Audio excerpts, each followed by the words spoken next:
Praise the lord, హల్లెలూయా. మంచిది, వాక్యం చదువుకుందామండి.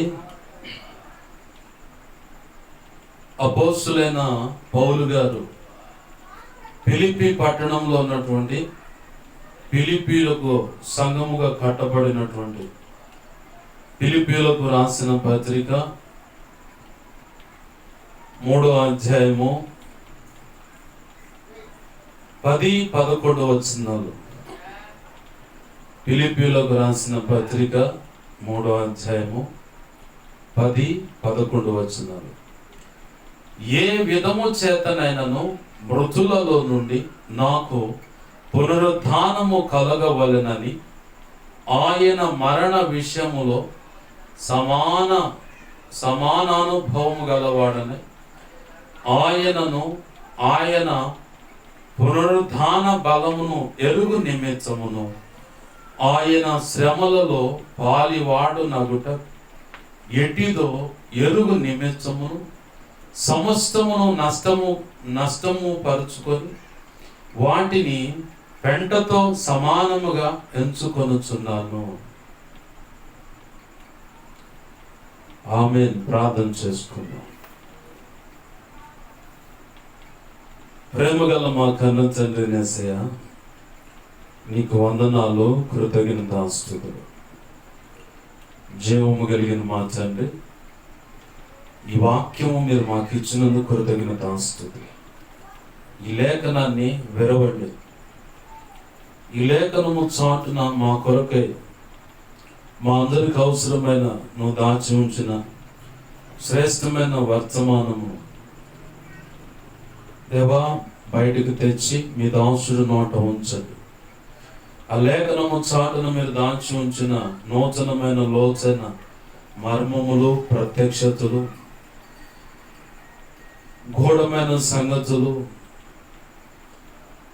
ఇక గతంలో పౌలు గారు అన్నట్లుగా మరుగు చేయబడిన సంగతులు నా ద్వారా అనేకమైన ప్రభు చెప్పాడు అన్నట్లు అలాంటి సంగతులు కూడా బయటకు తెచ్చి మీ దాసుడు నోట ఉంచు. ఈ లేఖన ఆధారము చేత మాకు అందరికీ దాన్ని బోధించండి ప్రభు. నీకు స్తోత్రాలు. మీ దాసుని సిలువ చాటును మరుగుపరచు. మీ దాసుని ముఖాంశంలోంచి మీరు కనబడండి. మీ దాసుని యొక్క నోటిని మీ నోటి బోరగా మార్చి నీ బలమైన వాక్శక్తినిచ్చి మాతో అందరితో మీరు మాట్లాడమని, మా అందరితో సూటిగా, తేటగా, స్పష్టంగా మీరు మాట్లాడండి. మీరు నీ మాటలు మీ దాసుడి నోట నుంచి వెలువడుతున్న తోడనే మా అందరికీ వినగలిగిన చెవును, గ్రహించగల మనస్సును, లోబడ హృదయాన్ని, వాక్యానుగుణంగా జీవించే కృపను, హృదయ సున్నతిని, దిద్దుబాటు మనస్సును, నేర్చుకునే శుభగుణ లక్షణమును, నిత్యత్వము చేరు పర్యాంశం వరకు నిత్యం నీ పాద సన్నిధిలో శిష్యరికము చేస్తూ నీవు కోరుకున్న శిష్యులైన సేవక గణముగా మేము మార్చబడి సేవ చేస్తూ యెషయా 50:4 ప్రకారం 90:14 ప్రకారం కృప పొందుకోండి అయ్యా. నీ గొప్ప సేవ చేసి నేను మహింపరచుకునే భాగ్యం కూడా మాకు కలిగినట్లుగా క్రీస్తు సంపూర్ణతకు సమానమైన సంపూర్ణత మేము సాధించినట్లు, సంపూర్ణలమై నీ కృపకు పాత్రలు మగినట్లుగా మాకు బోధించండి, బలపరచండి. మా ప్రభువా, నీ పక్షం వహించిన నేను బలహీనుడను. ఎంత బలహీనో నీకు బాగా తెలుసు. నీ మీదే అనుకుంటున్నాను. నిలబడతాం చేతగాదయ్యా, నన్ను చక్కగా నిలబెట్టు. నీ కృప మీద ఆధారపడుతున్నాను. నువ్వు కోరుకున్న, నీవు ఆశించే, నీకు అనుకూలమైన పరిశుద్ధత విషయమై దేవా నీ పాదాలు పడుతున్నాను. నా సమస్త విధేయతల అతిక్రమ దోషాలు, పాప దోషాలు, ఆజ్ఞాతిక్రమాలను క్షమించి నీ శిలువ రక్తంలో నన్ను కడిగి పవిత్రపరిచి పరిశుద్ధాత్మను నన్ను పుటమైన శుద్ధ సువర్ణంగా మార్చి నీ పరలో శుద్ధ సువర్ణ తైలం నా నెత్తి మీద ఇంకను గొప్పగా ఉంచి నీ శుద్ధ జలం నాపై కుమ్మరించి నీ ఆనంద తైలాభిషేకం నా నెత్తి మీద ఇంకను గొప్పగా ఉంచి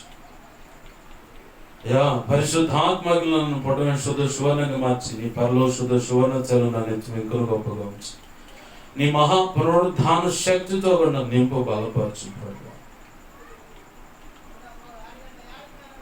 దేవా. మాకు సహాయం చేయి.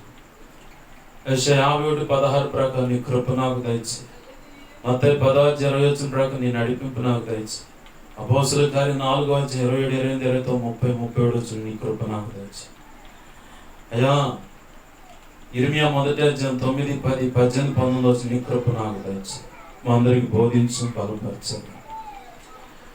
నీ ఉపదేశాన్ని అడ్డగించాలని ప్రయత్నం చేస్తున్నది దుష్టుడైన, దురాత్మ, చీకటి అంధకార శక్తులైన, ఈ ప్రాంతాన్ని పట్టి వేర్పిస్తున్న చీకటి అంధకార శక్తులైనా, లేదు లోకంలో చెప్పబడుతున్న దేవి దేవతలు, దేవుళ్ళు, వాటి ముందు హోమాలు, యజ్ఞాలు, పూజలు కానీ, అఘోరాల ద్వారా, గుప్త నిధులు తీసే మాంత్రికుల ద్వారా, కోట శక్తులని, ఇంకా అడవి ప్రాంతంలో ఉన్నటువంటి మాంత్రికుల ద్వారా, ఈయన చిల్లని, బాలమని, చాదు, క్షుద్ర పొదులు, ఇంటికంటే ఇంకా ప్రమాదక హోమాలు, యజ్ఞాలు కానీ అయ్యా. అలాగనే కులానికి సంబంధించిన దేవుడు, దేవతలు, ఇక పలు రకాలుగా వాటి ముందు ఇంకేదన్నా రక్తమును చెందించి కొన్ని జీవులను బలించి, ఆ బలించిన దాన్ని బట్టి మొక్కుబడులు అయ్యో పిచ్చి ప్రయత్నాలు చేస్తూ ఉన్నారు.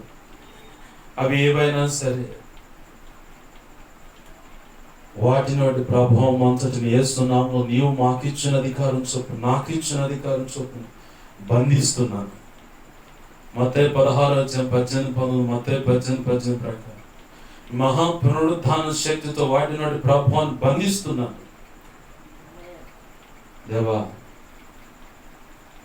ఈ బంధించిన వాటన్నిటిని లోక 10:18, రోమ్ 16:20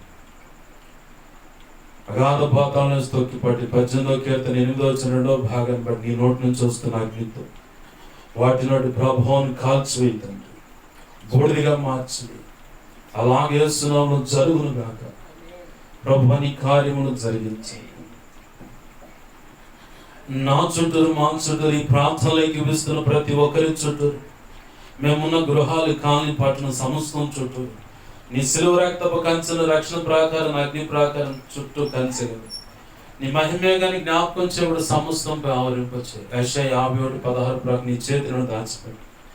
34వ కీర్తన 7, 97వ కీర్తన 11, 12, 2 రాజులు 6:17 ప్రకారం నీ అగ్ని వంటి రథములో సైన్య సమూహం, దేవదూతలను జ్ఞాపకం చేయడం సమస్తం చుట్టూ కావడించు. నీ కను దృష్టి ముఖాన్ని తేజమని వెలుగు సన్నిధి కాంతి నీ జ్ఞాపకం చేయడం సమస్తంపై ప్రకాశించు. సర్వోన్నతుని శక్తి జ్ఞాపకం చేయడం సమస్తం కమ్మునుగా. నీ మహిమ తేజస్సు ప్రభావం దహించి అగ్ని ప్రభావం జ్ఞాపకం చేయడం సమస్తం నలుదిక్కులు గేస్తున్నాము ప్రభులీలు విడునుగా. దేవా, నీ కార్యములు జరిగించు. జకరియా గ్రంథం 2:5 ప్రకారం నీవే అగ్ని ప్రాకారమే జ్ఞాపకం చేయడం సమస్తం చుట్టూ ఉంది. మా అందరికి బోధించండి, మమ్మల్ని బలపరచండి, మీరు తోడు నడిపించి సహాయం చేయమని మా ప్రభువును మా రక్షకుడైన యేసయ్య ఉన్నత అనంత శక్తిగల నామమున అడిగి వేడుకు ప్రార్థన సమస్తం పొందుతాను. పరిశుద్ధ లేఖనాన్ని బట్టి కూడా నీ కృతజ్ఞతాస్తుతులు చెల్లిస్తూ నన్ను, మమ్మలను ఉపదేశం ఆలకిస్తున్న ప్రతి బిడ్డను కూడా నీ కృపాహస్తాలకు అప్పచెప్పుకోండి. యేసు నామం ప్రార్థన సమస్తం పొందుకొని నీ కృతజ్ఞతాస్తుతులు చెల్లించి మమ్మల్ని అందరూ నీకు అప్పచెప్పుకున్నాం మా తండ్రి. బోధన కూడా నీకు అప్పచెప్పుకున్నాం మా తండ్రి. ఆమేన్, ఆమేన్, ఆమేన్.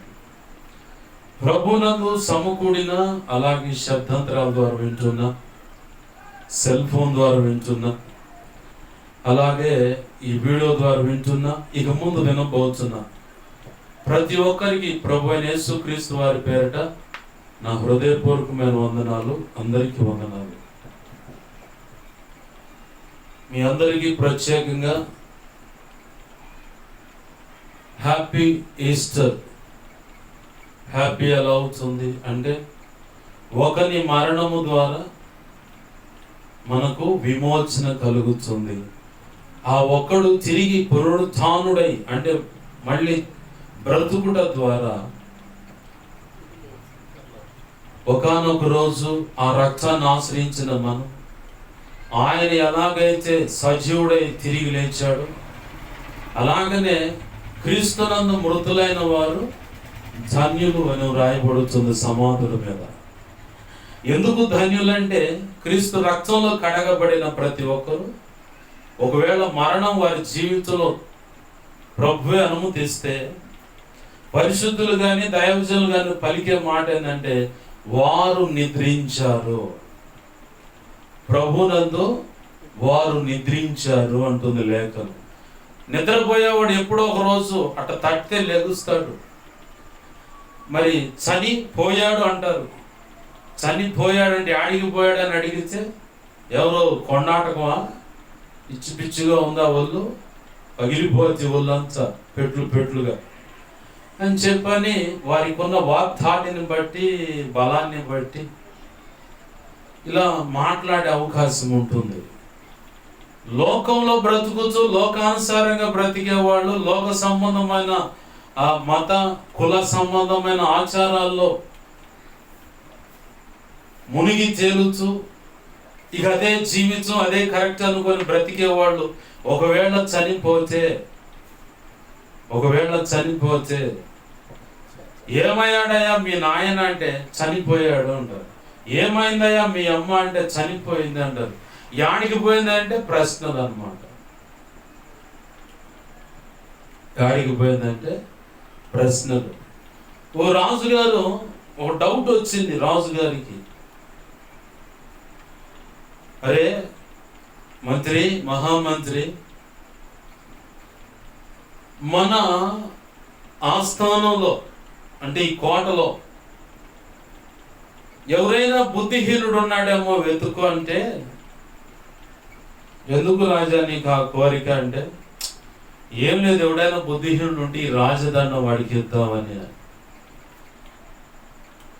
ఇంకా మహామంత్రి రాజుగారు కోరిక నెరవేర్చాలి. ఎందుకంటే ఆ దినాలలో రాజులకు బహు వింతైన కోరికలు ఉంటాయి. ఆ వింతైన కోరికలకు ఖచ్చితంగా పక్కనోడు కదలాల, లేకపోతే మాత్రం ఇంకా ఎదురు తిరిగితే ఇక అది మంత్రి కావచ్చు, ఇంకెవరైనా కావచ్చు, చంపి పక్కన పడేస్తారు. మరి రాజుగారు చెప్పిన పని బట్టి ఎదురు ప్రాణాపాయ పరిస్థితి ఉన్నా ఖచ్చితంగా కదలాల, లేదా ఏడ చదువుతాంగా పోతే ఆడన చదువుతాం, లేదా భగవంతుడు దయ బతికి బయటపడతాం. ఆగించే మాత్రం రాజు చేతిలో, పోతే ఎదుటోడి చేతిలో, ఏదైతే అదేందని చెప్పని ఏదన్నా కానీ చావు ఎదురు వస్తుంది కదా, పోదాం అని చెప్పని రాజుగారు కోరుకున్న కోరిక మేరకు ఈయన మహామంత్రి గారు వెతికాడు. చాలా మందిని వెతికాడు, చాలా మందిని పరీక్షించుకున్నాడు. కానీ ఒకడు కనపడ్డాడు. ఆ ఒక్కడు ఏమంటాడంటే, ఏంది అబ్బాయి మీ పరిస్థితి అంటే, అంతా భగవంతుడి దయ అంటున్నాడు. ఎలా ఈ పూట నడుస్తుందంటే, అంతా భగవంతుడి దయ అంటున్నాడు.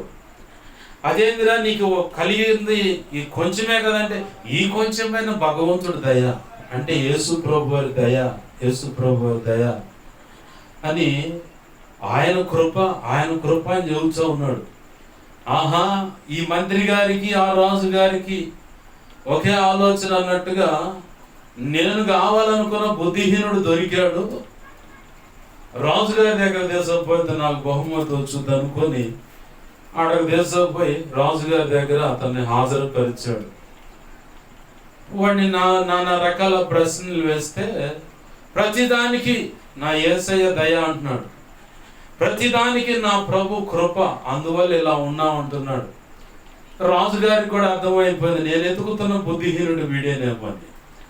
సరేనా, వచ్చావు కాబట్టి మరి ఏదో రాజా బహుమతి ఇస్తా ఉన్నావు అంటే ఏంటంటే, ఏముందేంద్రా నా రాజదండు నీకు ఇద్దామని పిలిచాను. ఆహా, ఎంత భాగ్యము, ఎంత ఆశీర్వాదం, రాజుగారి దండం నా దగ్గర ఉండటం అంటే చాలా సామాన్యమైన విషయమా? సరే, నీకు నా ఎడల కటాక్షం ఉన్నట్లయితే ఇవ్వు అని చెప్పానుగా తీసుకున్నాడు, వెళ్ళిపోయాడు. ఒకానొక రోజు రాజుగారు కాయలా పడ్డాడు, అంటే మంచం పట్టాడు. కాయలా పడతాం అంటే మంచం పట్టినట్టు అనమాట. లంకనాలు పట్టారు అంటారు. జ్వరం వచ్చి 2-3 వారాలు మంచం పడితే లంకనాలు పట్టారు అంటారు. ఇక మంచంలోనే ఇక రోగంతో మూలుగుతూ ఉంటే కాయలా పట్టారని అర్థం, అంటే మంచం పట్టారని అర్థం. ఈ రాజుగారు మంచం పట్టాడని అర్థమైపోయింది. వీడు బర వస్తా ఉన్నాడు, అందరూ వస్తున్నాడు, పరామర్శిస్తున్నారు, వెళ్ళిపోతా ఉన్నారు. ఈ బుద్ధిహీనుడని రాజును మహామంత్రి ఎంచిన వాడు ఒక క్రీస్తును నమ్ముకున్నటువంటి వ్యక్తి, క్రీస్తు రక్తంలో కడగబడి బాప్తిస్మ అనుభవంలో కొనసాగుతున్నటువంటి వ్యక్తి. ఈ వ్యక్తికి కూడా, ఎందుకంటే లేఖనం ఒక మాట చెబుతుంది కదా, ఏడ్చేవానింటికి వెళ్ళండి అని ఉంది. ఏడ్చేవానింటికి వెళ్ళుడి, వారితో పాటు కూర్చొని మీరు కూడా ప్రలాపించుడి అని ఉంది బైబిల్ గ్రంథంలో ఒక మాట. మనం ఏం చేస్తామంటే ఏడ్చే వాళ్ళ ఇంటికి పోం, కానీ నవ్వే వాళ్ళ ఇంటికి పోయి నాన్న నిందలు అవమానాలు తెచ్చుకొని, అమ్మో వాళ్ళు పలానోళ్ళు ఇట్ట అన్నారు నన్ను అంటారు. నువ్వు చేయాల్సిన సదరు మర్యాద ఏంటంటే ఏడ్చే వాని ఇంటికి వెళ్ళాలా, వెళ్ళి ఓదార్చాలి, పరామర్శించాలి. నేను సైతం నీకున్న ఈ దుఃఖంలో తోడుగా ఉంటాను, ఇక ఏ పరిస్థితి అయినా అవసరమైతే ఒక మాట చెప్తే నాకు చేతనైనంత సహాయం చేయగలుగుతానన్న దానికి భరోసాగా, సూచనగా, ఆలోచనగా నువ్వు వెళ్ళి అక్కడ నిలబడతావు. నువ్వు చేయాల్సిన పని పెద్ద సహాయం ఏదన్నా ఉందంటే ప్రార్థనే. దేవునికి మహిమ కలుగును గాక. హల్లెలూయా. ఆ తర్వాత నీ కాడ ఏదైనా ఉంటే, ఓ 200 ఉంటే ఒక 100 రూపాయలు సహాయం చేయి. ఏడో వడ్డీకి తెచ్చి అడిగిమాక. తర్వాత నువ్వు దెప్పలు పడాలా ఆ డబ్బులు కట్టలేక. ప్రభువే అన్నాడంటే అప్పు తెచ్చి పెట్టమా అని చెప్పలేదు, కానీ నీ దగ్గర 2 అంగీలు ఉంటే, అంగీ అంటే లుంగీలు, అడ్డగుడ్డలు, లుంగి కానీ కండువా కానీ, అంగీ అంటే వస్త్రం. నీ దగ్గర 2 అంగీలు ఉంటే, ఎవడైనా దారిని పోతున్నాడు ఆ వస్త్రహీనుడు కొంటే నీ దగ్గర నుంచి ఒకటి ఇచ్చేయి, మళ్ళీ తిరిగి అడగమాక అంటాడు. మనం ఏం చేస్తామంటే తెలివితేటలు ఎక్కువై ఆ ఇస్తా ఉంటున్నారు కదా అని చెప్పని అడ్డం ఉండి ఏడో 5 రూపాయలు, 10 రూపాయలు, 20 రూపాయలు వడ్డీకి తెచ్చి వాళ్ళకి అడ్డు పెడితే తర్వాత వాళ్ళ అవసరానికి వీళ్ళ అవసరానికి తగినట్టుగా ఆ సమయానికి డబ్బు అందకపోతే వాడు ముఖం చాటేస్తే వాడు అడ్డం ఉండి తెచ్చినందుకు వీళ్ళని నిలేస్తాడు. వాడు డబ్బులు కడతావా చస్తావా? ఇదే పోరాటం. తలెత్తుకోలేక చలవంపులు ఈ గోళం చెందుకు. ఉన్నదేదో 1 రూపాయి సహాయం చేసి సర్దుకో, ఇంతేనని బడాయికి పోయి ఒళ్ళంతా బొబ్బలు వచ్చేటట్టు తన్నుదంటూ ఎందుకు? ప్రభునందు ప్రియమైన దేవుని బిడ్డలారా గమనించండి. ఈ రాజుగారు కాయలో పడ్డాడని అందరూ వచ్చి పరామర్శించి వెళ్ళిపోతూ ఉంటే వీడు కూడా వచ్చాడు. వచ్చి రాజుగారి దగ్గర కూర్చున్నాడు. రాజుగారు చిన్నగా కళ్ళు తెరిచి వాడికి వెళ్ళి చూసి, ఏరా నువ్వు కూడా వచ్చావా అన్నాడు. అవును రాజా, నేను కూడా వచ్చాను. ఏంటి సంగతులు? ఏం లేదు రాజా, నువ్వు యాడికి వెళ్తున్నావు అని చెప్పన్నారు. యాడికి వెళ్తున్నావు? యాడికి? నువ్వు యాడికి వెళ్తున్నావు అంట కదా, అది ఎక్కడికి వెళ్తున్నావు? ఎక్కడికి వెళ్ళేదేందిరా? అందరూ పోయే దారిలోనే పోతున్నారు. అదే రాజుగారు, మరి ఎక్కడికి పోతున్నావు? ఎక్కడికి పోతారా? మా నాన్న మా తాత వాళ్ళు చనిపోయారు కదా, వాళ్ళు నాకు అడిగే పోతావు. అదే రాజా, దాని అడ్రస్ ఎక్కడా? దాని అడ్రస్ ఎక్కడ అంటే, ఏమోరా నాకు తెలియదంటే, ఈ రాజదండం నా కాడ కంటే నీ కాడ ఉండటమే కరెక్ట్ రాజా అని. అదేందిరా అంటే, క్రీస్తు రక్తాన్ని ఆశ్రయించాను, క్రీస్తు రక్తంలో నేను కడగబడ్డాను, ఆయన కొరకు రోషంగా నిలబడి భక్తి సాధన చేస్తూ ఆయనలో కొనసాగుతున్నాను. నేను చనిపోతే, ఒకవేళ ప్రభువునందు నిద్రిస్తే, నా కొరకు నా దేవుడు నిర్ణయించినటువంటి పరలోకం అనేది ఒకటి ఉంది, అక్కడికి నేను నిత్యముగా వెళ్ళిపోతాను. దేవునికి మహిమ కలుగును గాక. హల్లెలూయా. మరి నువ్వు ఎక్కడికి వెళ్తావు అనగానే రాజుగారు సిగ్గుతో తల ఉంచుకున్నాడంట. ప్రభునందు ప్రియమైన దేవుని బిడ్డలారా గమనించండి. ఈ లోకంలో వేల్పులు అని చెప్పబడుచున్న వారు ఎవరైనా సరే, అది స్త్రీయా పురుషుడా కాదు, లింగ భేదాన్ని నేను ఇక్కడ పెడతలేదు, కానీ మన భారతీయ సనాతన ధర్మము, సనాతన గ్రంథాలు చెబుతున్న సాక్ష్యము, 3 దేవతలు, 33 కోట్ల దేవీ దేవతలు దేవుడు అని చెప్పబడుతున్నారు. వారందరిలో నేనే మార్గమును, సత్యమును, జీవమునని సవాలు చేసి చెప్పిన వాళ్ళు ఒక్కళ్ళు లేరు. వాళ్ళు ఇంకా డైరెక్ట్గా అయితే అసలు వాళ్ళంత యథార్థవంతులు ఇంకొకరు లేరు. వాళ్ళంత యథార్థవంతులు ఇంకొకరు లేరు. ఎందుకంటే యేసు ప్రభువారైనా నాలో పాపం ఉందని ఎవడరా స్థాపించేదని అన్నాడు.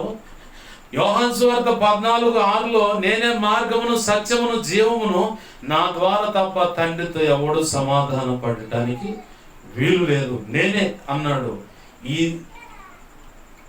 నిక్కమైన కరెక్ట్ అయినటువంటి ఈ సవాలుతో కూడినటువంటి ఒక మాట పలికినటువంటి వాడు ఒక్కడు లేరు. ఎవరికోడు తొంగి చూసుకుంటే ఎవరి లోపాలు వాళ్ళకు ఉన్నాయి. మరి యేసు ప్రభు వాళ్ళు లేవా అంటారు. అరాకొర ₹1 అంటాడు. ₹1 జ్ఞానం ఆలోచిస్తే నీకెన్నో లోపాలు కనపడతాయి. ఒకటే ఒక లోపం పట్టుకుంటావు. నీ తెలివిచాటులో నీకున్న స్నేహితులందరినీ కలగలుపుకొని వెతికితే దొరికేది ఏందో తెలుసా? నీకు తప్పుగా అనిపించే మార్గం ఏంటంటే, అయినా కన్యక గర్భం దాల్చడమేది, పరిశుద్ధాత్మ ద్వారా గర్భం దాల్చడమేది, ఈ కొత్త కొత్త కథలన్నీ చెబుతూ ఉంటున్నావు. సనాతన ధర్మ గ్రంథాలలో పురాణ చరిత్ర గ్రంథాలు కొన్ని ఉన్నాయి. ఆ చరిత్ర గ్రంథాలలో ఒక ఆయన చెవులో నుంచి పుట్టాడు. ఇంకా చాలా ఉంది నీచమైన చరిత్ర, ఎందుకులే కానీ వీటికి సమాధానం ఉండదు. చెమట చుక్క వల్ల పుట్టాడు ఒక ఆయన అంటారు. అయ్యో, రకరకాల వాళ్ళు కల్పన కథలు రాసుకున్నారు. ఈ కల్పన కథలు రాసుకున్నటువంటి ఈ యొక్క ఆచారాలను ఆచరిస్తూ బాగా నిష్ఠలో కొనసాగుతున్నటువంటి ఒక వ్యక్తి శ్రీనివాసరావు అని ఒక అన్నయ్య ఉన్నాడు. శ్రీశైలంలో శివాలయం పై భాగంలో ఏమంటారు, అది గాలి గోపురం అంటారు, పెద్దది. ఆ పైన శకలాలు ఉంటాయి. శటగోపం వేరు. శటగోపం అంటే తెచ్చి నెత్తి మీద పెట్టి ఆశీర్వదించేది. నేను కూడా తీసుకున్నా. కాళికాదేవి గుడిలో ₹11 దర్శనేసి హారతి కళ్ళగత్తుకొని, ఏంది ఆయన శటగోపం నెత్తి మీద పెడితే ఏం గోత్రం అంటే దేవుడి గోత్రమే అని చెప్పి నేను కూడా ఆడ పూజలు చేయించాను. నేనే ఓరక మాట్లాడుతాను. ఇక్కడ అది కాస్త పులుముకొని వచ్చే, అది కరెక్ట్గా దాన్ని దులుపుకొని కడుక్కొని, ఆ పాపం జన్మత కర్మత నా వ్యక్తిగత తెచ్చుకున్న పాపాలని సిలువ రక్తంలో కడుక్కొని, ఇవాళ ఆయన కృపచేత పరిశుద్ధుడిగా నీతిమత్వం పొంది, కృప పొందుకొని, అభిషేకం పొందుకొని, ఆయన్నే కలిగి ఇదిగో ఇలా నిలబడి ఆయన గురించి ప్రకటిస్తున్నాను. దేవునికి మహిమ కలుగును గాక. హల్లెలూయా. శ్రీశైలంలో అర్చక విద్య చేసి, అంటే అర్చక పని చేసే అతను, వాళ్ళ నాన్న తాత ముత్తాతల కాలం నుంచి వచ్చినటువంటి ఆ ఆచారము, ఆ సంప్రదాయాల్లో కొనసాగుతున్నటువంటి వ్యక్తి జాబ్ రీత్యా కేరళ ప్రాంతానికి వెళ్ళాడు. స్టీఫెన్ శ్రీనివాసరావు అని కనుక యూట్యూబ్లో కొడితే వస్తుంది నేను చెప్పే ఈ సాక్ష్యం. స్టీఫెన్ శ్రీనివాసరావు అని కొడితే యూట్యూబ్లో వస్తుంది ఈ సాక్ష్యం. ఆ కేరళ ప్రాంతంలోకి వెళ్ళాడు. అక్కడే భాష తెలియదు. అట్టే ఒక లాడ్జిలో రూమ్ తీసుకున్నాడు. అతను హృదయంలో ఉన్నటువంటి బాధ, వేదన ఏంటంటే, క్రైస్తవుడు ఒంటరిగా దొరికితే, అది సేవకుడు ఒంటరిగా దొరికితే బతకలేక ఒకప్పుడు బడిపోతాం అనుకుంటే ఇప్పుడు బతక నేర్చి బైబిల్ గ్రంథాన్ని బట్టి ఇళ్ల మీద పడి బ్రతుకుతున్నారు మీరు. ఇళ్ల మీద పడి బ్రతుకుతున్నారు మీరు. అసలు మీ వాళ్ళు దొరికితే వాళ్ళు మొత్తాన్ని కడిగి పడేస్తా అని చెప్పని బాగా క్రైస్తవం అంటే, క్రైస్తవత్వం అన్నా, క్రీస్తు బిడ్డలన్నా, అందుట్లో సేవకులు అంటే బాగా ప్రేమ. ఆయనకి నిలబెట్టాలి, నిలదీసి ప్రశ్నలు వేయాలి. నా ప్రశ్నల యొక్క చాకచక్యంగా వేసుకున్న ప్రశ్నలను బట్టి అతను పారిపోయేలాగా నేను చేయాలి అన్న దృక్పథంతో తన మనసులో ఏవేవో ప్రశ్నలు పెట్టుకున్నాడు. ఇది యథార్థంగా ఆయన చెప్పిన, ఆయన నోటితో ఇచ్చిన సాక్ష్యం అండి. వింటుంటే కొంతమందికి నొప్పి తగులుతుంది. దాన్ని బట్టి కూడా చెప్తున్నాను, నా సొంత మాటలు కాదు ఇవి. దైవజనుడు ఇప్పుడు అతను స్టీఫెన్ శ్రీనివాసరావు అని యూట్యూబ్లో కొడితే ఆ సాక్ష్యం బయటకు వస్తుంది. ఆయన ఆ లాంచీ దగ్గర ఒక చిన్న ఇది సిగరెట్ పాన్ బండి షాప్ ఉంటే అక్కడికి వచ్చి ఆ పక్కనే నిలబడి ఉన్నాడంటే ఎవరో తెలుగులో మాట్లాడుతున్నాడు. అబ్బా, ఎన్నాళ్ళుగా తెలుగు కమ్మదనం విన్నాను అని చెప్పాను. పరిగెత్తుకుంటూ వస్తే ఆయన వైట్ అండ్ వైట్ వేసి ఓ చిన్న సంచి, బ్రదర్ సావాసం వాళ్ళు చిన్న సంచి తగిలించుకుంటారు. వాళ్ళు ఆ సంచి తగిలించుకొని వచ్చి ఆయన మాట్లాడుతుంటే ఈయన కోపం పెరిగిపోయింది. దొరికాడు, నా ఆశ ఎన్నాళ్ళకి నెరవేరుతుందని ఆపి నిలదీసి ప్రశ్నలు వేస్తూ ఉన్నాడు.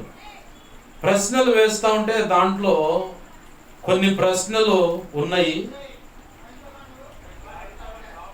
వినాయక చవితి రోజు ఏం చేస్తారంటే, ఏం చేస్తాం వినాయక చవితి రోజు? వినాయకుడు బొమ్మ తీస్తాం. అదేంది బొమ్మ అంటారేంది, దేవుడు కాదా అంటాడు అక్కడ దైవజనుడు. కాదు దేవుడే అని. దేవుడైతే ఇన్ని రోజులు ఉంచుకొని మళ్ళీ పడేయటమేంటి? ఇలా ప్రశ్నలు సంధిస్తూ ఉంటాడు ఆయన, ప్రశ్నిస్తూ ఉంటాడు, సంధిస్తూ ఉంటాడు. చిట్ట చివరికి ఇద్దరి దగ్గరకు వచ్చేసరికి ఈ ముగ్గురు విషయాలు అడుగుతాడు. ఒకళ్ళు, ఒక ఆడ మనిషి ఒక దేవతగా కొలబడుతుంది కదా, నీ కడుపును పుట్టిన కూతురికే అటైదు ఇటైదు చేతులు కనుక అంటే 10 చేతులతో నీ కడుపును పుట్టిన కూతురు పుడితే ఏం చేస్తాం? అమ్మమ్మ అపచారం అట్టట పుడుతుంది. మరి అదేంటి, మీ అమ్మ కదా అంటావు కదా. నేను చెప్తున్న ఈ సబ్జెక్ట్ అంతా అక్కడ ఉంటుంది. అక్కడ లేకపోతే మీ ఇష్టం వచ్చింది చేసుకోవచ్చు. నన్ను ఎదుటి వ్యక్తిని మనోభావాలు దెబ్బతీయటానికి నేను మాట్లాడుతున్నా.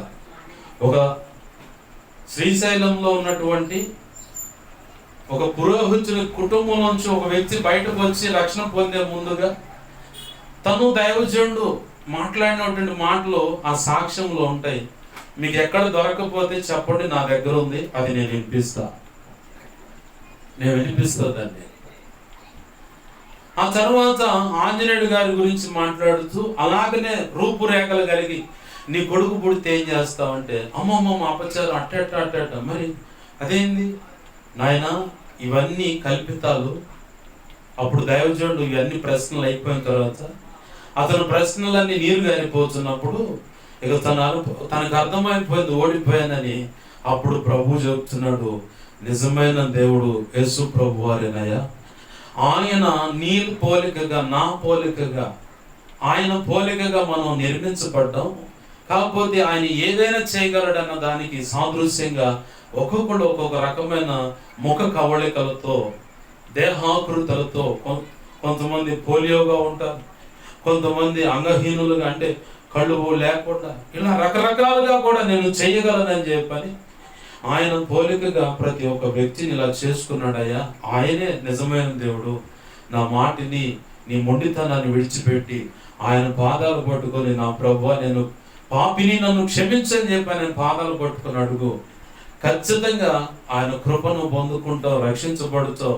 నా మాట విన్నాయి అన్నప్పుడు ఆలోచనలో పడి కూర్చొని ఆలోచించి ఆ దైవజుడు పోచు కొత్త నిబంధన తెలుగు అనువాదం తీసుకొచ్చి ఆయనకి ఇచ్చి, చదువుకో మనసుంటే, చదవలేవా పడేయమాక, తగలబెట్టమాక, ఇంకొకరికి ఇచ్చే, లేదా ఆ పక్కన పెట్టి ఎవరో ఒకరు తీసుకుంటారు అని చెప్పని వెళ్ళిపోయాడు.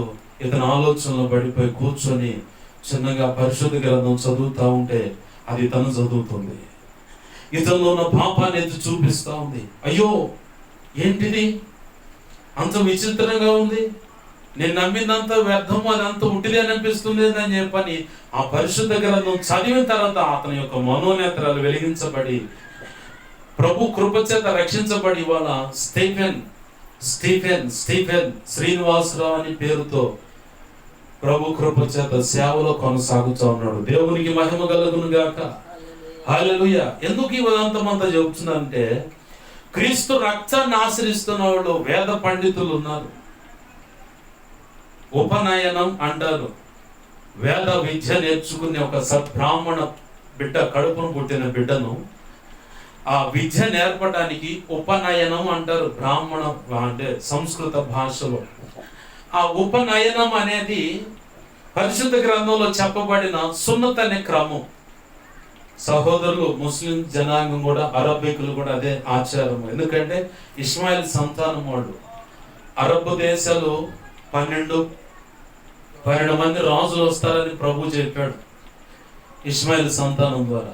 ఆ 12 మంది రాజులు, వారు కూడా ఇష్మాయేలు, అబ్రహాము వీళ్ళు ఒకే రోజు సున్నతి చేయబడ్డారు. సున్నత అనేది ఇష్మాయిల్కి తెలుసు. దాన్ని బట్టి అరబ్బులో ఉన్నటువంటి ముస్లిం జనాంగం సున్నత అనేది చేస్తారు. సున్నత అంటే ఏంటంటారు కొంతమంది, పురుషుని యొక్క మర్మాంగం, పురుషాంగం మీద పైన చర్మం ఉంటుంది. ఆ చర్మాన్ని ముందుకు లాగి కట్ చేస్తారు. కట్ చేసినప్పుడు అది మళ్ళీ యథావిధిగా వెనక్కి వెళ్ళిపోతుంది. అలా ముందున్న ఆ చర్మాన్ని కట్ చేయటమే సున్నత్ అంటారు. దాన్నే బ్రాహ్మణ కుటుంబంలో పుట్టినటువంటి ఒక పురుషుడు ఉపనయనం చెయ్యాలంటే, అంటే వేద విద్య నేర్చుకోవాలంటే ఉపనయనం అనేది కూడా వాళ్ళకు కూడా అది చేయబడుతుంది. అది చేయబడితే బ్రాహ్మణుడు అంటే దానికి ద్విజుడు అని అర్థం. ఆ ఉపనయనం చేయబడితేనే అతను ద్విజుడు. ద్విజుడు అంటే 2 జన్మలు కలిగినటువంటి వాడు. దేవునికి మహిమ కలుగును గాక. వారేమో ఆచార సంబంధమైన ఉపనయనం ద్వారా ద్విజులుగా కనపడుతారు. మనమేమో క్రీస్తు రక్తంలో కడగబడి తల్లి గర్భంలో ఒకసారి పుట్టాం. అలాగనే క్రీస్తు రక్తంలో కడగబడి బాప్తీస్ అనుభవం కూడా ఇలా ఉండాలండి. ప్రభువుని భూమిలో సమాధి చేయబడ్డట్టు నీళ్ళలో ముంచి పైకి లేపటం అంటే ఆయన పునరుద్ధానుడే లేచినట్టుగా దానికి సాదృశ్యంగా బాప్తీస్ అనుభవం ఉండాలి. దాన్నే నీట ముంచు బాప్తీసం అంటారు. ఆ నీట ముంచు బాప్తీసము కూడా యేసు నామం కాదండో, తండ్రి కుమార పరిశుద్ధాత్మ అనే త్రిత్వమైన త్రియేక దేవుని నామము ద్వారానే బాప్తీస్ అనుభవం తీసుకోవాలి నువ్వు. ఇది అసలు ఒరిజినల్ బాప్తీసం. బాప్తీసం పొందిన నువ్వు ఇక్కడ ద్విజుడు కనపడుతున్నావు, అక్కడ వాళ్ళేమో వాళ్ళ మతాచార ప్రకారం ద్విజుడుగా కనపడుతున్నారు. ఇవన్నీ చూసుకున్నాడు ఆయన. ఇవన్నీ చూసుకుని తేడాలు కనిపెట్టి ఇక లాభం లేదు, ఇది కరెక్ట్ కాదు, పరిశుద్ధ గ్రంథం నేను చదివిందే కరెక్ట్ అని చెప్పని బాప్తీస్ అనుభవంలోకి వచ్చాడు. ఎంతో మంది వేద పండితులు, అఘోరాలు, నక్సలైట్లు, రౌడీ షీటర్లు, వ్యభిచారులు, దొంగతనం చేసే నరహంతకులు, కిరాయి హంతకులు, పెద్ద పెద్ద పోలీస్ ఆఫీసర్లు, రాజకీయ నాయకులు, సినీ యాక్టర్లు, ప్రోమో వీడియోస్ అంటే బ్లూ ఫిల్మ్స్ తీసేటువంటి ఆర్టిస్టుల్లో కూడా కొంతమంది రక్షణకు వచ్చారు తెలుసా. ఒకప్పుడు తమ ఒంటి మీద ఏమీ లేకుండా ఆ నీలి చిత్రాలు తీయడానికి సహకరించింది ఆమె. ఇన్ని గంటలు అని ఉంటుంది. ఆ అన్ని గంటలకు ఇటు పురుషుడికి ఇంజెక్షన్ చేసి వదిలేస్తారు. వాళ్ళకు నచ్చినట్టుగా. ఇంకో విషయం తెలుసా, అవి షూట్ చేసే వాళ్ళలో స్త్రీలు కూడా ఉంటారు. స్త్రీలే ఎక్కువ చేసేది ఆ షూట్ చేయటం దగ్గరుండి. వారి చుట్టూ 10 మంది ఉంటారు, లైట్లు పెట్టి పలు రకాల కెమెరాలు ఎప్పుడూ షూట్ చేస్తూనే ఉంటాయి. అయినా సరే సిగ్గు విడిచి డబ్బు కోసం ఒక దరిద్రుడు అంటాడు, నాకు అలా ఉండాలంటే అరయ్యా వాళ్ళు ఇంజెక్షన్ చేసుకుంటారు. పురుషుడైతే ఎంత నొప్పైనా కానీ భరించాలి, తప్పదు, డబ్బు వస్తుంది. ఆ డబ్బు తీసుకున్న తర్వాత ఇక వాళ్ళు కొన్ని రోజులు ఎడంగుంటారు భయంకరమైన నొప్పులతో. నీ కట్టుకున్న భార్యతో నువ్వు అలా ఉండమంటే అది ఎంతవరకు కరెక్ట్? ఇప్పుడు అట్నే వాళ్ళకి ఇచ్చినట్టు నువ్వు డబ్బులు ఇవ్వాల్సి వస్తుంది, అప్పుడు హాస్పిటల్ బిల్లు కట్టాల్సి వస్తుంది. అప్పుడు భారతదేశం ఒక సాంప్రదాయాన్ని, విలువైన సాంప్రదాయము, పద్ధతులు కలిగిన దాంపత్య జీవితాన్ని ప్రపంచానికి చూపించింది. మర్యాదగా, మచ్చటంగా ఆ క్రమంలో కొనసాగు చాలు. దేవునికి మహిమ కలుగును గాక. హల్లెలూయా. భార్యాభర్తల దాంపత్య జీవితం, కుటుంబ వ్యవస్థ ప్రపంచమే భారతదేశం పట్ల తొంగి చూసి నేర్చుకుంటుంది. అరే ఆ పాశ్చాత్య దేశాల యొక్క సాంప్రదాయాన్ని తెచ్చి నీ ఇంట్లో ఎందుకు పెట్టుకుంటావు? పాశ్చాత్య దేశాలు అంటే పరాయి దేశాలు. పరాయి దేశాల యొక్క సాంప్రదాయాలు ఎందుకు నువ్వు తెచ్చి పెట్టుకుంటావు? ఇప్పుడు ఎంత బాగా అప్డేట్ అయిందంటే భారతదేశం, స్త్రీలు స్త్రీలే పెళ్లి చేసుకోవటం మొదలు పెట్టారు, పురుషులు పురుషులే పెళ్లిళ్ళు, పురుషుడు గర్భం దాల్చి బిడ్డలు కంటాం, రకరకాల నీచమైన పరిస్థితుల్లోకి వెళ్ళిపోతూ ఉన్నారు. అంత్యకాలంలో అపాయకరమైన పరిస్థితులు వచ్చనన్నట్లుగా అయ్యే చూస్తున్నాం మనం. ఇది ప్రభువుని ఎదుర్కొనే రోజులు, ప్రభు రాకడలకు సమీపంగా ఉన్న రోజుల్లో మనం ఉన్నాం. ఇప్పుడు మనం చేయాల్సిన పని ఏంటంటే, బాప్తిస్మం నువ్వు పొందలేవా? బాప్తిస్మం నువ్వు పొందలేదా? లేఖనం ఉంటుంది, నేడే మిక్కిలి అనుకూలమైన సమయం, నేడే రక్షణ దినం. ఈ సెకను దాటితే నువ్వు ఉంటావు పోతావు ఎవడికి తెలియదు, నీకే తెలియదు. నీ ఇంట్లో కొనుక్కొని వచ్చిన సెల్ ఫోన్ గ్యారెంటీ ఉంది, వాషింగ్ మిషన్ గ్యారెంటీ ఉంది, ఫ్యాన్కు గ్యారెంటీ ఉంది, ఇంట్లో వెలుగుతున్న ఎల్ఈడి బల్బుకు గ్యారెంటీ ఉంది, నువ్వు కట్టుకుంటున్న గుడ్డకు కూడా గ్యారెంటీ ఉంది, నువ్వు తోలుతున్న వాహనానికి కూడా కొంత గ్యారెంటీ ఉంది, నువ్వు వాడే ప్రతి వస్తువు కూడా, టీవీకైనా దేనికైనా సరే కొంత గ్యారెంటీ ఉంది. నీకు గ్యారెంటీ లేదు. గ్యారెంటీ లేని నీవే ఏం ఎగిసిపడుతావు. ఒకడైతే వాడి కండలు చూసుకొని బలబడ ఇదవుతూ ఉంటాడు. అయ్యా బాప్తిజం పొందాయంటే ఆ కండలు చూసుకోవటం మురిసిపోవటం, ఆ కండలు చూసుకోవటం మురిసిపోవటం. నేనంట జిమ్ చేసే దాంట్లో బాడీ బిల్డింగ్ ప్రదర్శన ఉంటుంది. దాంట్లో ప్రపంచంలోనే నంబర్ 1 స్థానం సంపాదించిన ఒక వ్యక్తి ఆ జిమ్లో ప్రతి సంవత్సరం ఒక వీడియో చూశాను ఫేస్బుక్లో. ప్రభు చిత్తం అయితే మళ్ళీ దొరికితే దాన్ని పోస్ట్ చేస్తాను. దాంట్లో ఈ సంవత్సరంలో ఈ బహుమతి నంబర్ 1 అతనే, ఈ సంవత్సరంలో ఈ బహుమతి నంబర్ 1 అతనే. అది ఎలా చేస్తారో తెలుసా? భార్యకు ఎడంగా ఉండి అంటే తనలో ఉత్పన్నమవుతున్న వృద్ధి పొందుతున్నటువంటి వీర్యాన్ని అతను దాన్ని అట్నే నిలబెట్టాలక. నిలబెడితేనే జిమ్ముకు పోయినా ఏ సాధన చేసినా ఆ కండల యొక్క షేపులు వచ్చేది. అది నిలబెట్టకపోతే రాదు. ఏ జిమ్ముకైనా పోయి అడుగు, వాడు చెప్పే ముందు సలహా ఇదే, నాయన పొద్దున్నే మంచి పుల్ల శనగలు బాగా నానబెట్టుకొని తెల్లారి రాత్రి నానబెట్టి పొద్దున్నే లేచి పచ్చి పుల్ల శనగలు నానబెట్టిన, ఏనండి ఉప్పు శనగలు అంటారు, శనగపప్పు శనగపిండి అంట, అది కారబుందిలో కూడా వచ్చాయండి. ఏడు శనగ విత్తనాలు వేరు, శనగ విత్తనాలు వేరు, పుల్ల శనగలు అంటారు. ఏంది వాటిని ఉప్పు శనగలు అని కూడా అంటారు.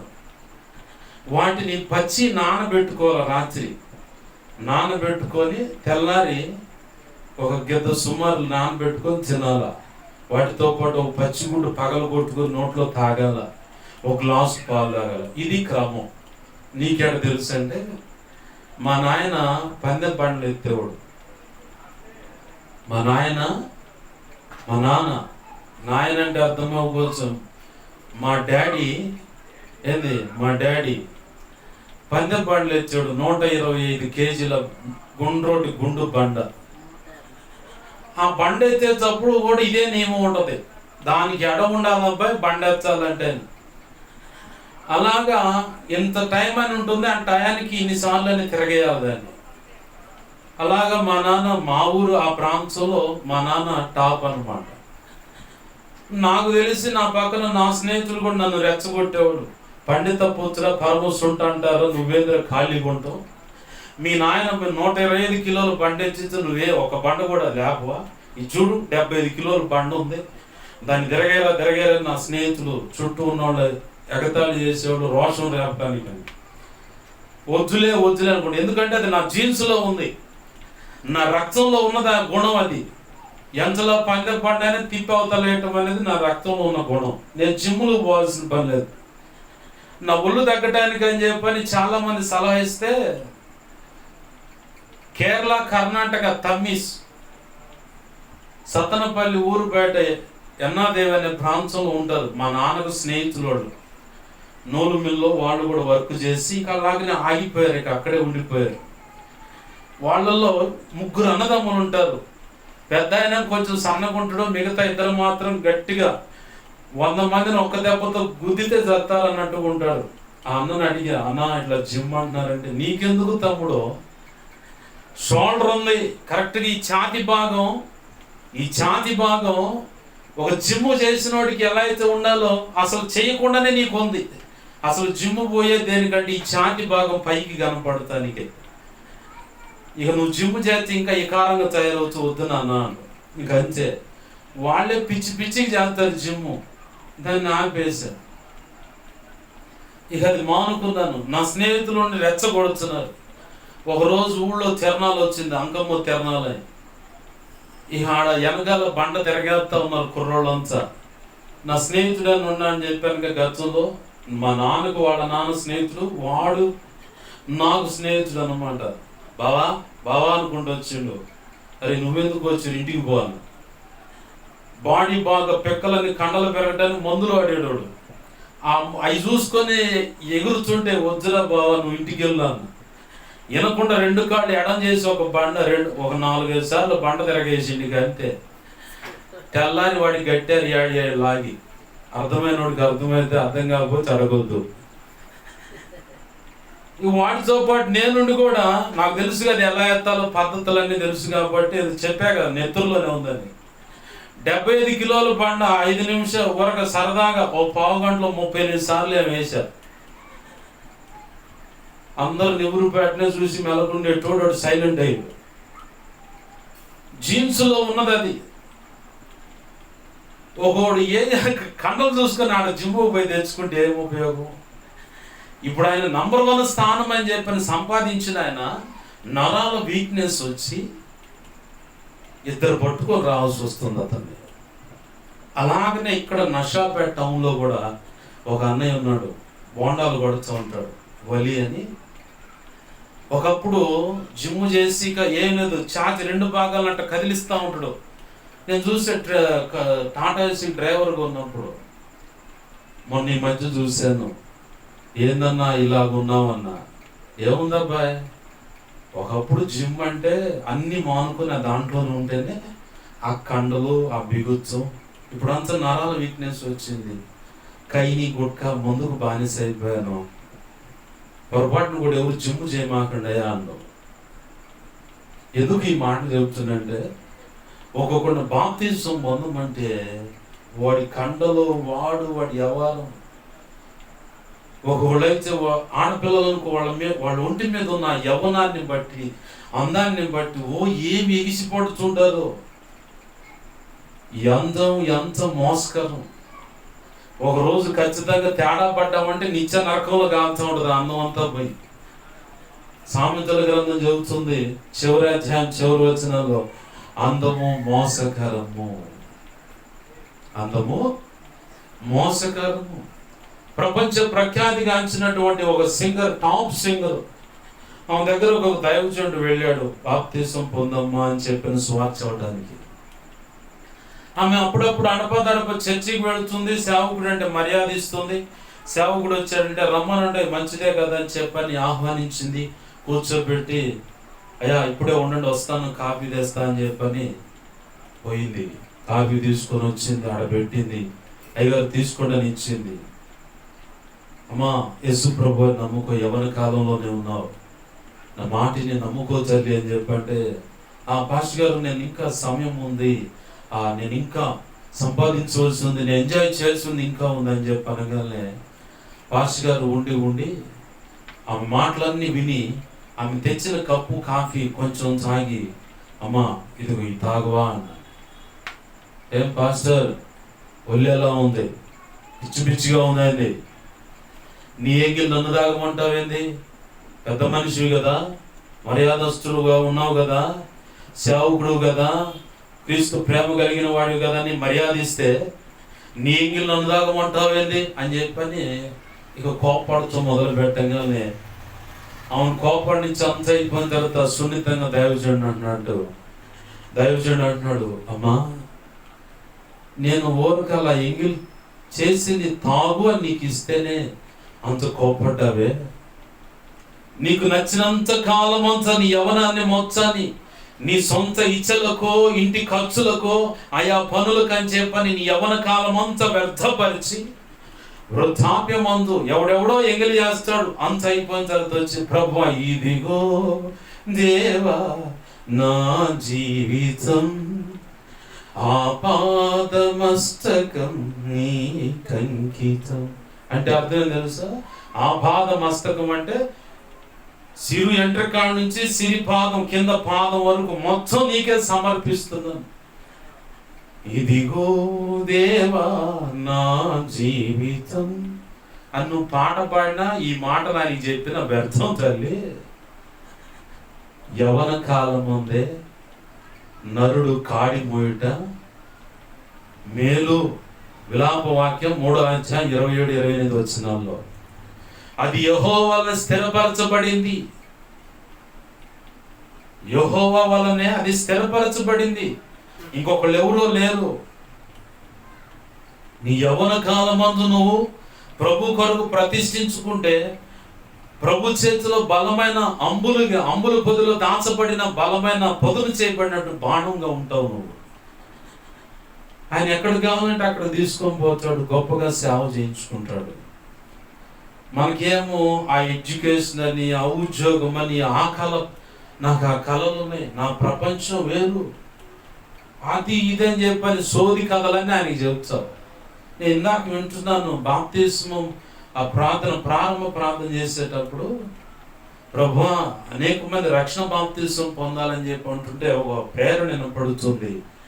నేను 10th పాస్ అయితే, నేను అది పాస్ అయితే, పాస్ కాకపోతే ఫెయిల్ అయితే నువ్వు ఆడికి పోతావు. యేసయ్యకి ఆఫర్లో పెట్టమాక, నువ్వు ఆఫర్గానే నిలబడిపోతావు. నా సొంత చెల్లెలు, మా బాబాయ్ కూతురు, నేను ఎట్లా అడిగా, ఏమడిగా తెలుసా? సండే భక్తురాలివా, మండే భక్తురాలివా అన్నా. ఏంది? వరానికి దేవుడా, వారానికి దేవుడా? 2 ప్రశ్నలు మీ ఎదురు పెడుతున్నాను. 4 ప్రశ్నలు. సండే భక్తురాలివా, మండే అంటే మంట కలిగిన, తగలబడేటువంటి, హృదయాంతరంగం పరిశుద్ధాత్మ అగ్ని చేత మండేటువంటి భక్తురాలివా? మూడో ప్రశ్న ఏం తెలుసా? 2వ భాగం, వరానికి నీకు దేవుడా, వారానికి దేవుడా? వరం అంటే, ప్రభు నాకు ఇది జరిగితే నేను నిన్ను నమ్ముకుంటా, నాకు ఇది జరిగితే నేను అది ఇస్తా, నాకు ఇది జరిగితే ఇట్లా వరం నువ్వు కోరిన వరానికి దేవుడు ఏదని ఇస్తే అప్పుడు నీకు దేవుడు ఆయన. లేదంటే వారానికి దేవుడా అంటే ఆదివారమే పోయి బలగ్రెత్తారు ఇవి. వరానికి దేవుడా, వారానికి దేవుడా అంటే మా చిన్న మంది, అయ్యా మీ సంగతి మాకు తెలుసు కాబట్టి ముందుగా మొత్తాన్ని ముంచి బయట తెచ్చాము. దేవునికి మహిమ కలుగును గాక. హల్లెలూయా. బాప్తిసం అనుభవం తెచ్చానయ్యా, బాప్తిసం పొందారని చెప్పని చాలా సంతోషించాను. నేను నా చెల్లెల్ని అడిగాను, నేను వరానికి దేవుడా, వారానికి దేవుడా? నీకెవరు? నువ్వు సండే క్రైస్తవుడా లేకపోతే మండే క్రైస్తవా? మండే వ్యక్తి అయితే ఇక టంచిన తడువు చెయ్యవు. అయ్య ఆపుతుండు, అమ్మ ఆపుతుండు, వాళ్ళ అయ్య ఆపుతుండు, వాళ్ళ తాత ఆపుతుండు, మేనమ్మ, ఈ అంతా పక్కబోను. ముందు నిత్య నరకం నుంచి బయటపడటానికి దారి నా యేసు, దాని కాడికి పోకుండా అడ్డుపడతారని చెప్పని వాళ్ళని పక్క తప్పించాను. ముందుకు వచ్చి పాస్టర్ గారు నాకు బాప్తిస్మీ అని చెప్పని ముందుకు అడిగేస్తావు, ప్రభువుల్లో చేయి వేస్తావు. నీ రక్షణ చాలా విలువైంది, నీ రక్షణ చాలా విలువైంది. ఆ రక్షణ విలువ తెలియక చాలా మంది ఏదో ఒక వరాన్ని పెడతారు, ఆయన ముందు ఆఫర్ పెడతారు. షాపింగ్ మాల్ వాళ్ళు కనుక వాళ్ళ పాత స్టాక్ అయిపోవటానికి ఒకటి కొంటే ఒకటి ఫ్రీ అన్నట్టు, ఒకటి కొంటే ఒకటి ఫ్రీ అంటే చెబుతారు వాళ్ళు. అట్టనే ఇప్పుడు నువ్వు వరము ఒకటి ఆఫర్ పెట్టావు, అది ఒకవేళ ఫెయిల్ అయితే అమ్మమ్మమ్మమ్మో పొరపాటు కూడా కాకూడదు. పాస్టర్ గారు ప్రార్థన చేస్తున్నాం, ఉపవాసం ఉండి మరి ప్రార్థన చేస్తారండి. ఓకే, ప్రభు చిత్తం అయితే ఖచ్చితంగా నువ్వు పాస్ అవుతావు. పాస్ అవ్వును కాకని కూడా నేను చెబుతున్నా. ఎందుకంటే ఒక తప్పుడు దైవజనుడి యొక్క నోటి మాటను ప్రభు వ్యర్థపరుస్తాడు. ఆయన చిత్తంలో నువ్వు మాట అనకుండా తిరుగుతూ ఉంటే నువ్వు ఆ టాగర నువ్వు బలికిన జరగదని అట్ట ఆపుతాడు. నేడనే సమయం ఉండగానే బాప్తిస్ అనుభవంలోకి రండి. కొంతమందికి ఎడ్యుకేషన్ ప్రకారంగా చదువుతున్నాను కాబట్టి, పై తరగతులకు వెళ్తాను కాబట్టి, ఆ చదువుకునే కాడ చుట్టూ ఉన్న పిల్లలను బట్టి మాకు ఇలా కొన్ని ఇబ్బందులు అవుతాయేమో, అందుకని బాప్తిసం పొందట్లేదు అని చెప్పంటే, షడ్రక్ మేషక్ అబేద్నెగో దానియేలు అన్య దేశంలో అన్య మతాచారాల ప్రకారం బ్రతుకుతున్న వారి మధ్యలో రాజు యొక్క కనుసన్నల్లో వారు భక్తి సాధన చేశారు. తల్లి చెబుతా ఉంది, ఫలానా ఈ దైవజనుడయ్యా, అన్ని జనులతో మనం స్నేహంగా ఉండాలి, వాళ్ళు ఏదైనా పిలిస్తే వెళ్ళి దాంట్లో మనం పాలివారం అయితేనే వాళ్ళని రక్షించుకుంటాము, లేకపోతే వాళ్ళు మనం కట్టడి చేసుకొని ఉంటే వాళ్ళు మనకు దగ్గర గారని. సరే, వాళ్ళు చెప్పినట్టు నువ్వు అడుగులేస్తే వాళ్ళలాగా నువ్వు మారుతావా, నీలాగా వాళ్ళు మారుతారా? ఏది సత్యం? నీలాగా ఎప్పటికీ వాళ్ళు మారరు, ఎప్పటికీ మారరు. నువ్వే పోయి వాళ్ళలాగా మారుతావు. అంత ప్రమాదం ఉంది క్రైస్తవత్వానికి అన్యుడితో స్నేహం.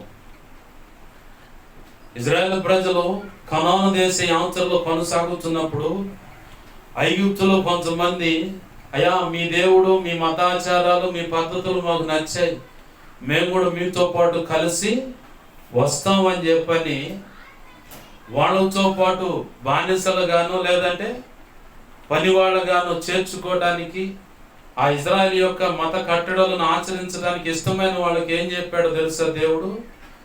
చెవి కుదురు అని ఉంది. చెవి కుదురు అంటే ఆడపిల్లలు చెవి పోగు తగిలిస్తారు చూడు కింద, దానిని చెవి యొక్క కుదురు అంటారు. ఈ కుదురును తీసుకుపోయి తలుపుకి గడపకి మధ్యలో పెట్టి వచ్చాల. వచ్చితే నిబంధన అన్నమాట. ఇక వాళ్ళకి ఇష్టమని ఉన్నంతకాలం వాళ్ళని ఉండనీయవచ్చు. వాళ్ళకి ఇంకా ఇష్టమై ఉంటే సునాద కాలం అని ఉంటుంది. ఆ సునాద కాలం అయిపోయిన తర్వాత వాళ్ళు నా భార్య బిడ్డలతో నేను వేరుగా ఉంటానంటే పొమ్మని చెప్పాలి, లేదా ఆ భార్యను ఉంచుకోవాలి. అంటే యజమాని దగ్గర భార్య పిల్లలు ఆగిపోతారు. ఈ కుదురు ఒత్తబడిన వాడు నేను వేరుండ కోరుతున్నాను, స్వేచ్ఛగా వెళ్ళిపోవాలనుకుంటే వెళ్ళిపోరబ్బా, నీ భార్య పిల్లలు నీకు ఇవ్వబడిన వాళ్ళు ఇక్కడే ఉంటారని బైబిల్ చెప్తున్న న్యాయం. దాంట్లో కూడా న్యాయమైన కారణం ఉంటుంది. అర్థం కానివాడు ఇది అన్యాయం అనుకుంటాడు. వాడు కనుక ఒకవేళ ఇష్టపడితే, నా భార్య నా బిడ్డలు కావాలయ్యా మీతోనే ఉంటానంటే ఉండదు ఇక శాశ్వతంగా. సున్నతనే క్రమం చేయండి. వీరు అరాకొర భక్తి సాధన చేస్తూ కొంత లోకాన్ని కూడా జేబులో పెట్టుకొని వచ్చారు. వచ్చి వచ్చి వచ్చి ఎక్కడి దాకా వచ్చారు? ఎర్ర సముద్రం దగ్గరకు వచ్చే లోపల ఆడ జీలీళ్ళలోకి వచ్చేసింది. ఆ నుంచి ఎర్ర సముద్రం దాటంగానే నీళ్లు లేని కాడ బండ చీల్చే అనుభవం, మారా అనుభవం, మన్నా అనే అనుభవం, ఆ తర్వాత పూరేళ్ళ అనుభవం. ఈ మొత్తాన్ని చూస్తే బైబిల్ సాక్ష్యం ఇస్తుంది. వారిలో మిశ్రిత జనం ఉండటం వల్ల ఇజ్రాయేల్ ప్రజలు వారి యొక్క కట్టుబాట్ల ప్రకారం అడుగులు వేయడానికి పూనుకొనేది అని ఉంది సాక్ష్యం. నా స్వజనులు కదా వాళ్ళతో కొంచెం స్నేహంగా ఉంటాయంటే, మరణమైతే వెళ్ళు పలకరించి పక్కకు వచ్చాయి. దినం కాడకైతే ఏదేదో పెడతారు, కుదరదు, తినకూడదు. పెళ్ళిళ్ళలో కూడా ఎదురు నడుస్తావు, నీకు వాళ్ళకి సంబంధించిన ఎవరో ఉంటారు, ఆడేదో పెడతారు, రక్తాన్ని అనిపించడం లేదా ఆ దేవి దేవతలకు కొన్ని బలిస్తారు. ఆ బలిచ్చిన దాన్ని అక్కడే వదిలిపెట్టరు, తెచ్చుకుంటారు, ఇంటికి తెచ్చుకొని వండుకొని తింటారు. ఇలాంటి పెళ్ళిళ్ళు ఉంటాయి. అలాగనే దినం అనే ఇక కొన్ని పద్ధతుల్లో ఫంక్షన్లో ఉంటాయి. అలాంటి వాటికి పోవద్దు అంటుంది బైబిల్. పోవద్దు అని చెప్పదు, కానీ అక్కడ అది ఉంటుంది, అది నీ నోట పడుతుంది, అది నీకు క్షేమం కాదు. అపోస్తుల కార్యం 15వ అధ్యాయంలో 29వ వచనం అక్కడ విగ్రహార్పితం నీ నోట పడకూడదు. దానికి జాగ్రత్త పడాలి, నువ్వు జాగ్రత్త పడాలి. అందుకని పోవద్దు అని చెప్తాం. ఈ తల్లికి ఆ దైవజనుడే మళ్ళీ ఆయన అంటాడు, పోయి వాళ్ళతో స్నేహం చేసేవాడు పెట్టింది తినొచ్చాడు. ఒక దైవజనుడు అయితే యూట్యూబ్లో సహోదరుడు హనీ జాన్సన్ తిరుపతి లడ్డు తెచ్చాను చూడండి, నేను తింటున్నాను. నేను అనుకున్న అసలు వీళ్ళకి దేవుని భయమే లేదు. ఎందుకు వీళ్ళు పబ్లిక్ అతను మాట చెబుతున్నానంటే, అతను సవాలేసి పీఠాధిపతులతో సవాలేసి మేము తింటాం అని చెప్పాడు. నన్ను అడిగితే నేను తిన్నాను చెబుతాను. నా ప్రభు అది చెప్పాల బైబిల్ ప్రకారం. విగ్రహార్పితం క్రొత్త నిబంధనలో నేను ఉన్నాను. క్రొత్త నిబంధనలో ప్రారంభ సంఘానికి చెప్పిన మాట, విగ్రహార్పితము నీ నోట పడకూడదు. రక్తం నీ నోట పడకూడదు, తినకూడదు, రక్తం తినకూడదు. క్రీస్తు రక్తంలో కడగబడి కొంతమంది సంఘ పెద్దలు ఉన్నవాడు కూడా అబ్బో బలి ప్రేమగా తెచ్చి భార్య నేను వండనంటే వండుతో లేదా అని చెప్పని ఆమె మీద చంచానికి లెగుచ్చాడు. ఈరోజు లెగుచ్చావు, రేపు రోజు తప్పించేవాడు నిన్ను. ఏసై చేతిలో పడతావు, అప్పుడు తొందరగా ఆయన ఆ నుంచి తప్పించేది ఎవడు? బైబిల్ అంటుంది రక్తం అనేది తినకూడదు. గొంతు పిసికి చంపింది తినకూడదు. మీరు వ్యభిచారం అన్న జారత్వం అనే దానికి దూరం ఉండమని పరిశుద్ధ గ్రంథం ఇంత వివరంగా చెప్తా ఉంటే కొంతమంది శావుకుడు కళ్ళు కప్పినట్టుగా ఉంటారు. 15వ అధ్యాయము 19వ వచనం. కాబట్టి అన్ని జనులలో నుండి దేవుని వైపు తిరుగుతున్న వారిని మనము కష్టపెట్టక విగ్రహ సంబంధమైన అపవిత్రతను, జారత్వమును, గొంతు పిసికి చంపిన దానిని, రక్తమును విసర్జించుటకు వారికి పత్రికలు అంటున్నాడు. విసర్జించుట అంటే వదిలేయమని, అవి అసలు ఆచరించొద్దని. విగ్రహ సంబంధమైన ప్రతిదీ నీ నోట పడకూడదు. జాగ్రత్తగా ఉండాలి. నీ సొంత రక్షణ నువ్వు జాగ్రత్తగా కాపాడుకోవాలి. కాపాడుకోకపోతే ఏం జరుగుతాయా? కాపాడుకోకపోతే ఏం జరుగుతాయంటే రండి, హెబ్రీ పత్రిక 6వ అధ్యాయము 5-6 వచనాలు.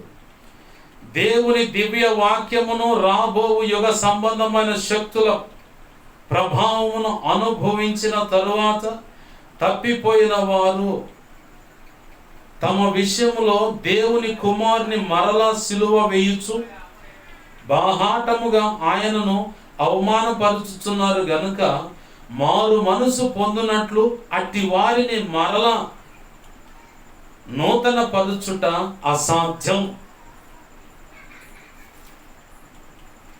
ఏమంటుంది ఇక్కడ లేఖనం?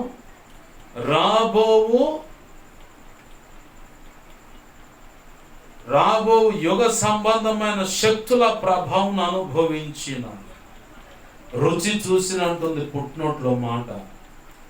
ఎందుకు ఈ మాట చదివించానంటే చాలా మంది వారి సొంత రక్షణ పోగొట్టుకున్న సంగతే వాళ్ళకి తెలియట్లా. అది భయంకరమైన విచిత్రం. మళ్ళీ దేవుని సన్నిధికి వెళ్తాం, కానుకలు ఇస్తాం, స్వేచ్ఛార్పణలు ఇస్తాం, పాస్ కలేదని చెబితే దానికి తగ్గట్టుగా గట్టి మోతాదే ఎక్కువ కూడా తీసుకుపోయిస్తాం. వాళ్ళు సొంత రక్షణ పోగొట్టుకొని వాళ్ళు ఇంకా మేము బ్రతికే ఉన్నాం, ఆధ్యాత్మికంగా బ్రతికే ఉన్నాం అని చెప్పని భ్రమలో బ్రతుకుతున్నారు. ఇలా వారి సొంత రక్షణ పోగొట్టుకున్న వాళ్ళ పరిస్థితి ఎలా ఉంటుందంటే రోమాపత్రిక 1వ అధ్యాయము 26వ వచనం కాడి నుంచి చూడండి. అందువలన దేవుడు తుచ్చమైన అభిలాషకు వారిని అప్పగించాను. వారి స్త్రీలు సైతం స్వాభావికమైన ధర్మమును విడిచి స్వాభావిక విరుద్ధమైన ధర్మమును అనుసరించి, అటువలే పురుషులు కూడా స్త్రీ యొక్క స్వాభావిక ధర్మమును విడిచి పురుషులు అవాంఛమైనది చేయుచు తమ తప్పిదములకు తగిన ప్రతిఫలము పొందుచు, అంటే తప్పు చేసిన దానికి శిక్ష కూడా పొందుతున్నారు వీళ్ళు. ప్రతిఫలం పొందుచు ఒకరి ఎడల ఒకరు కామాప్తులైరి, మరియు వారు తమ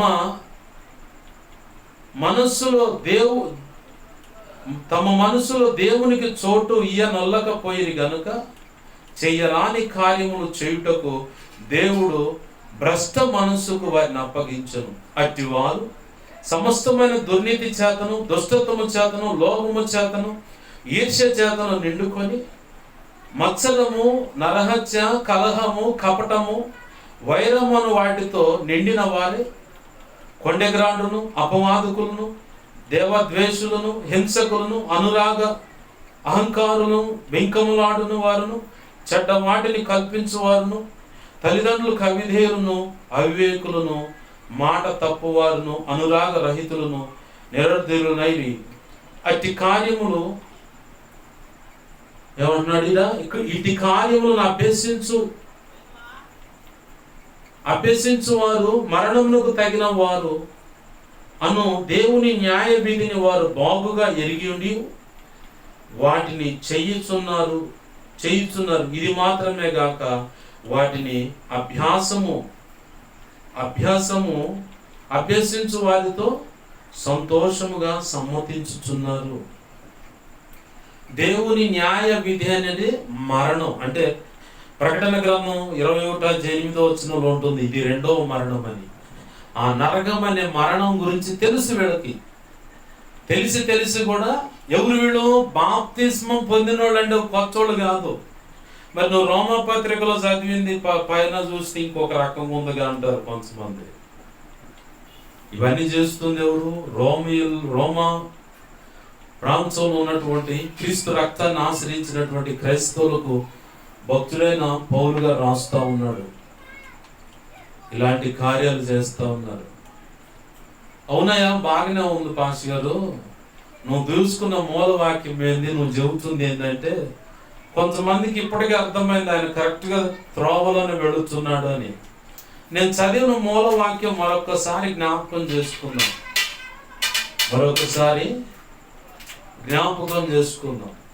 ఏ విధము చేతనైనను మృతులలో నుండి నాకు పునరుద్ధానము కలుగవలెనని ఆయన మరణ విషయములో సహానుభవం గలవాడనై ఆయనను ఆయన పునరుద్ధానము ఫలమును ఎరుగు నిమిత్తము ఆయన శ్రమలలో పాలివాడగుట ఎట్టిదో ఎరుగు నిమిత్తమును సమస్తమును నష్టపరుచుకొని వాటిని పెంటతో సమానముగా ఎంచుకొనుచున్నాను. ఇప్పటి వరకు నేను చెప్పుకొచ్చిన విషయాలు, అంటే ప్రభువు సెలవిచ్చినటువంటి ఆ విషయాలు దేనికి అంటే ఒక వ్యక్తి రక్షణ పొందమని బతిమలాడితే మాట ఎందు ఏదేదో కళలు కానీ కళల ప్రపంచంలో ఊగులాడుతూ ఉంటారు. ఒకప్పుడు తేడా పడితే ఉరితాడో చున్నీతోనో చీరతోనో తాడుతోనో ఉరి, లేదంటే నిద్ర మాత్రలు విషము, ఏయో రకరకాల సూసైడ్ సంబంధించిన ప్రయత్నాలు చేయడానికి పూనుకుంటూ ఉంటారు. అసలు అందాక దేనికి నువ్వు పోవటం? ప్రభు పిలుస్తున్నాడు కదా, ఆయన పిలిచినప్పుడు వచ్చి చక్కగా ఆయన చెప్పినట్టు అడుగులు వేస్తే అసలు ఆ సూసైడ్ అటెంప్ట్ అనే దాకా కూడా నువ్వు పోవు కదా. ఇదొక కోణం.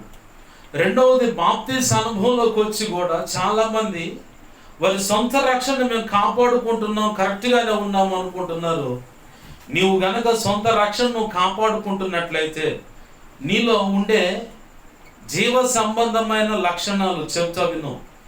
మానక నీ కొరకు వ్యక్తిగతంగా ప్రార్థన చేసుకుంటావు. నీ సొంత రక్షణ కాపాడుకోవటానికి నీ వ్యక్తిగతంగా ప్రార్థన చేసుకుంటావు. దాంట్లోనే కుటుంబం కోసం కూడా భార్య బిడ్డలు, భర్త బిడ్డలు ఇలా ప్రార్థన చేసుకుంటావు. రెండవది, ఉదయము సాయంకాలము అనేకుల కొరకు విజ్ఞాపన చేస్తావు. విజ్ఞాపన అనేది కుదించి అటు ఇటు కొడితే మొత్తంగా 7 అంశాలుగా కనపడతాయి. అదే 7 అంశాలను వివరిస్తే 16, 18, 19 ఇంకా పెరిగే పోతాయి. ఈ విజ్ఞాపన అనేది ప్రపంచవ్యాప్తంగా ఉన్న అందరి మానవులందరి కొరకు తిమోతి పత్రికలో, మొదటి తిమోతి పత్రిక 2వ అధ్యాయం 1వ వచనాల భాగాలు కనపడుతుంటుంది.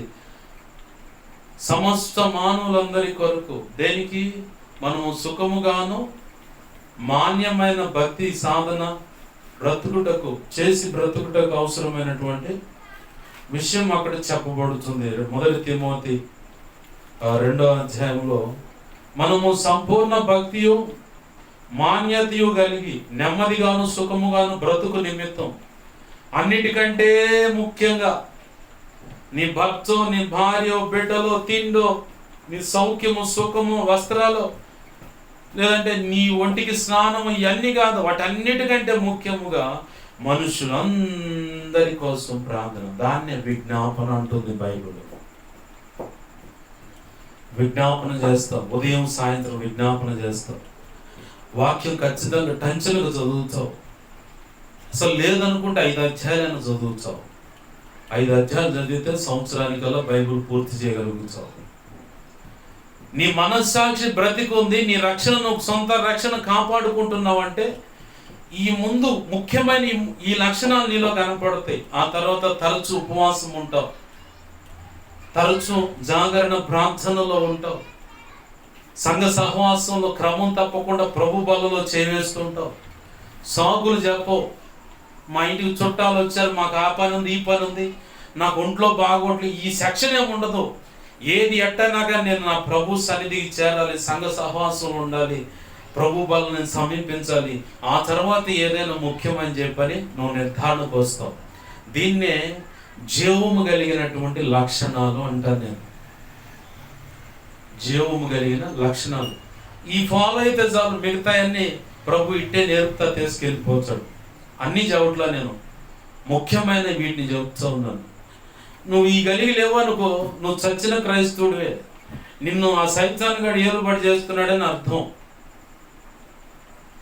బ్రతికున్న జీవ సంబంధమైన క్రైస్తవురాలు, క్రైస్తవుడు అయితే ఉదయం సాయంకాలం విజ్ఞాపన చేస్తావు, మధ్యాహ్నం ఎప్పుడో ఖాళీగా ఉన్నప్పుడు నీ కొరకు నువ్వు ప్రార్థన చేసుకుంటావు, నేను బలంగా ఉండాలి ప్రభు అని. వాక్యం ఖచ్చితంగా చదువుతావు. మరి నాకు చదువు లేదు కంటే ఆపు. మరి చదువు లేదని టీవీ ఆడ చూస్తున్నావు, చదువు లేదని ఆండ్రాయిడ్ సెల్ ఫోన్ ఎట్లా ఆపరేట్ చేస్తున్నావు, వీటికైతే తెలివితేటలు ఉపయోగపెడతాం. డాక్రా గ్రూప్లో లక్షని అంటే పక్కన కూడా కదిలిచ్చి, అమ్మాయి ఇదిగో బ్యాంక్ వాళ్ళు ప్రింట్ తీసి ఇచ్చారు, లక్ష పడ్డాయో లేదు చెప్పు అని చెప్పి పక్కన మరి పొడిసి మరి అడుగుతావుగా. ఎలక్షన్ వస్తుంది రేపు, డబ్బులు పంచేటప్పుడు మా ఇంట్లో 5 ఓట్లకి ఎంత రావాలి, ఏంది తక్కువ ఇచ్చని చెప్పని తగాదాడతాంగా. ఈ లెక్కలన్నీ బాగా తెలుసు. మీ ఆయన మీ ఆడోళ్ళు ఏదైనా ఒక మాట అనగా నువ్వు పలానా రోజు ఆ మాట అన్నావు కాబట్టి నేనెందుకు నీకు లోపడ, ఇది మాత్రం బాగా గుర్తుపెట్టుకుంటావు. ఇవన్నీ బాగా గుర్తుపెట్టుకుంటావు. పరిశుద్ధ గ్రంథాన్ని చదవమంటే మాట మర్చిపోయాను, గుర్తులేదు, నాకు చదువు లేదని సాకులు చెబుతావు. నేను చెప్పనా, చదువు లేకుండా ఉన్న వ్యక్తులే ఇవాళ 2-3 సంఘాలు కట్టి సేవ చేస్తున్నారు. వాళ్ళకి ఎవరు నేర్పారు చదువు అంటే వాళ్ళకి ఏసై నేర్పు. మరి నీకు లేడు ఏసయ్య? ఎవరిని పెట్టుకొని తిరుగుతున్నావు పక్కన? భయపడ మాకు, నేను నీకు తోడై ఉన్నాను అన్నాడు ప్రభు. నేను నీతో నడుచువాడు నీ దేవుడైన యెహోవా అన్నాడు. ఈ మాట చెప్పావు కాబట్టి నా పక్కనే రా ప్రభు అని ప్రార్థన కూడా చేస్తావు. మరి నీకు నేర్పడవు చదువు, దాన్ని పక్కన పెడతావు. నీకు ఇష్టమైనటన్నింటిలో అచ్చు తెలుగులో చెప్పాలంటే పంది బొర్లాడుతావు. సిగ్గు రావాలని, రోషం రావాలని ఈ మాట అంటున్నా నేను. మిగతా వాటన్నిటికీ సాకులు చెప్పు. ఇది ఒక్కదానికి వచ్చేసరికి సాకులు చెబుతూ ఉంటావు. సిగ్గు లేదు ఆ మాట చెప్పుకోవడానికి. లోకంలో ఉన్న వెర్రి వారిని జ్ఞానవంతులను, జ్ఞానహీనులుగా వెర్రివారిని, గనులను వెర్రివారిగా, జ్ఞానవంతులను జ్ఞానహీనులుగా చేసి వెర్రివారిని జ్ఞానహీనులను, ఎన్నికలేని వారిని ఎంచుకొని గొప్ప సేవ చేయించిన దేవుడు నీకు చదువు నేర్పడా? వాక్యం నీ చేతలో చదివించదా? కాకపోతే ఇంట్రెస్ట్ పెట్టాం మనం. ఏ ఇంట్రెస్ట్? మనీ ఇంట్రెస్ట్ కాదు, అది నేను నేర్చుకోవాలన్న తపన నీలో ఉండాలా. ఖచ్చితంగా అర్థమవుతుంది. చదువుతున్నాను కానీ అది అర్థం కావట్లేదంటే, అర్థమైతే నువ్వు ఎప్పుడో పిహెచ్డి చేసేదాన్ని. దాంట్లో అర్థం కానప్పుడే ఆయన మీద ఆధారపడటం నీకు అర్థమవుతుంది. దేవునికి మహిమ కలుగును గాక. అర్థమైతే ఇంకా ఆయనే ఉంది, ఆయన నీ చేతిలో జోకర్గా మారిపోతాడు. మేము చిన్నప్పుడు జోకర్ బొమ్మకి 2 కాళ్ళు చేతులు ఊగుసలాడుతూ ఉంటే మధ్యలో కర్ర పెట్టి ఇక్కడ తిప్పుతూ ఉంటారు. తిప్పుతూ ఉంటే ఆ 2 చేతులు 2 కాళ్ళు ఓ పక్క గట్ట ఓ పక్క కిట్ట అట్ట అంటూ ఉంటాయి. ఆ బొమ్మలు చాడినోళ్ళు ఉంటారు చాలామంది. అట్ట మారిపోతాడు వేసే నీ చేతిలో అర్థమైతే. నీ భర్త అయినంత అయిపోతాడు నీ చేతులు అర్థమైతే. నా భర్త అర్థం కావట్లేదు అంటే అర్థం కాకపోతే నీకు మేలు, అర్థమైతే నీకు భర్త జోకర్ అయిపోతాడు, నువ్వు శాపగ్రస్తురాలుగా మారిపోతావు. ఆశీర్వాదంగా నువ్వు తెచ్చుకునేది. మీకాలు కనుక తన భర్తను తృణీకరిస్తే ఆ గర్భాన్ని మూసిపడేశాడు దేవుడు. ఆ బతుకున్నంతకాలం బిడ్డలు లేరు. భర్తను తృణీకరించి భర్తను లెక్క లేకుండా చూసుకునే ప్రతి ఆడకూతురికి వచ్చేది శాపం. అదే గర్భాన్ని మూసేస్తాడు ప్రభువే మూసేశాడు. మీకా తను బ్రతికినంత కాలము బిడ్డలు లేకుండా గొడ్రాలుగా ఉండిపోయిందని లేఖనం సాక్ష్యం ఇస్తుంది.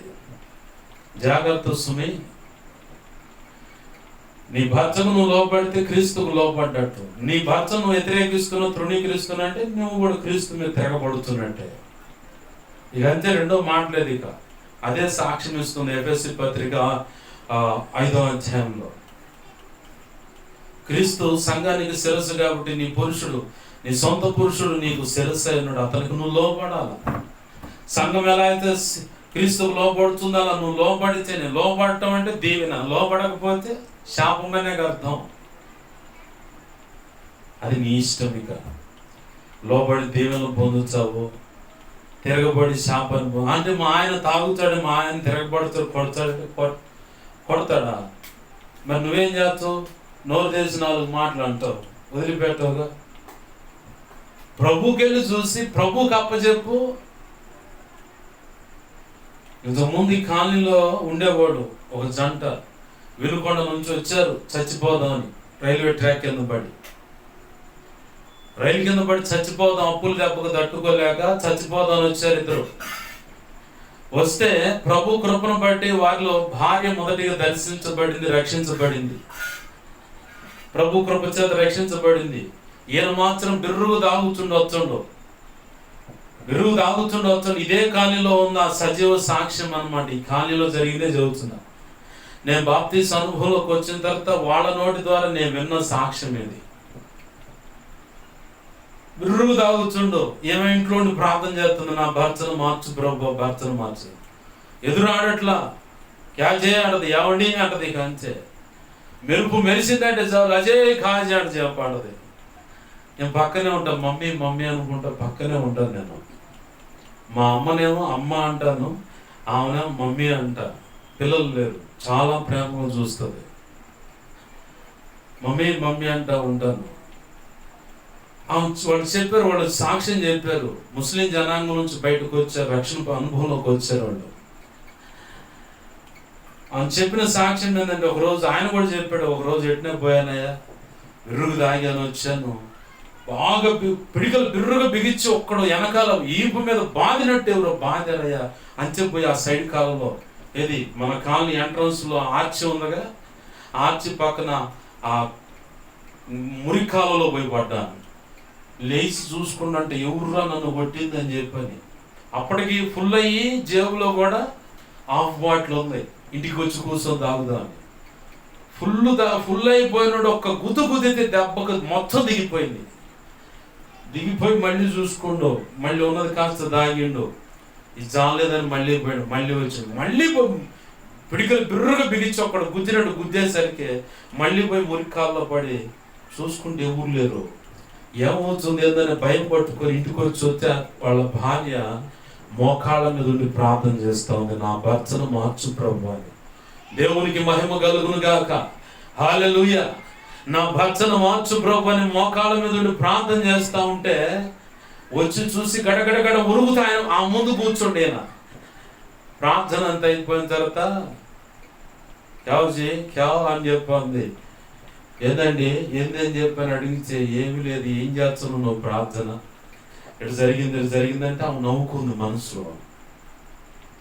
నా ప్రభు జోక్యం చేసుకున్నాడు, ఆ కొట్టింది ఎవరో కాదు, నా యేసయ్య ఒక్క గుద్దితే అంతే ఉన్న మందు మొత్తం దిగిపోయింది. నీకు మోకాళ్ళేయటం చేతగాక అదేమంటే ఆయన దేవుడు మారవలేదు అని ఆయన మీద నిన్న మోపుతుంది. అసలు నువ్వు పట్టుమని ఒక రోజు నువ్వు ఉపవాసం మోకరించి ప్రార్థన చేసావా? ఆ ప్రార్థన చేసిన ప్రార్థన చేసిన దానికి కూడా నువ్వు నిలకడగా ఉండాలా, కరెక్ట్గా ఆయన మీద ఆనుకొని ఆయన చెప్పినట్టు అడుగులు ఎత్తేనే నీ ఉపవాస ప్రార్థన ఏ ప్రార్థన అయినా ఫలిస్తుంది.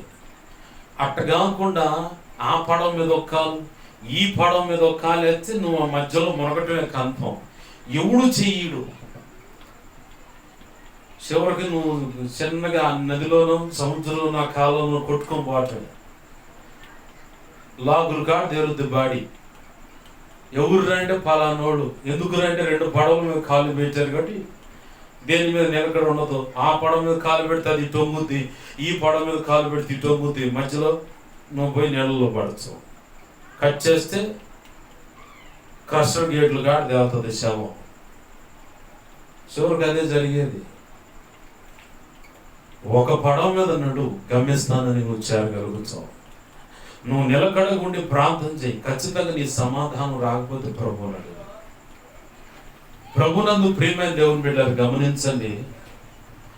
ఈ మొత్తం యావత్తు ఎందుకు ప్రభు చెప్పుకొస్తా ఉన్నాడంటే, పౌలు, పరిశుద్ధుడైన పౌలు గారు తను రక్షణ పొందక ముందు ధర్మశాస్త్రాన్ని బట్టి నీతిమంతుడిగా బ్రతికాడు. ఏ కోణంలో కూడా లోపాన్ని చూపించడానికి కూడా ఎదుటి వ్యక్తికి అవకాశం ఇవ్వకుండా ప్రతి క్రమముగా భక్తి సాధన, క్రమశిక్షణతో కూడిన ప్రభువుతో నడిచే విధానాన్ని తన చుట్టూ ఉన్న ప్రజలకు కనపరిచాడు.